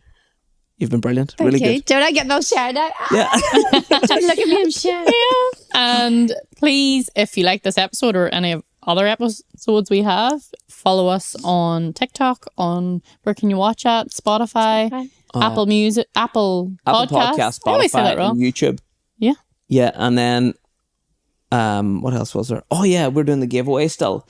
Oh, wow. Because we haven't hit the threshold yet. So when we reach 1,000 followers on YouTube, Apple Podcasts, and Spotify, those three platforms, we're giving away a gift bag of all of Charger's products and £250 of cash. Oh. So if you're the 1,001th, no, that's not a real that's not a real term. But if you're the 1,001st, if you're the 1,001st person, you're not entered into the draw. So you need to, what's that word? Subscribe Act fast. sooner rather Act than later. now. So there Yeah. you go. Goodbye. Bye. Thanks, everyone. Bye.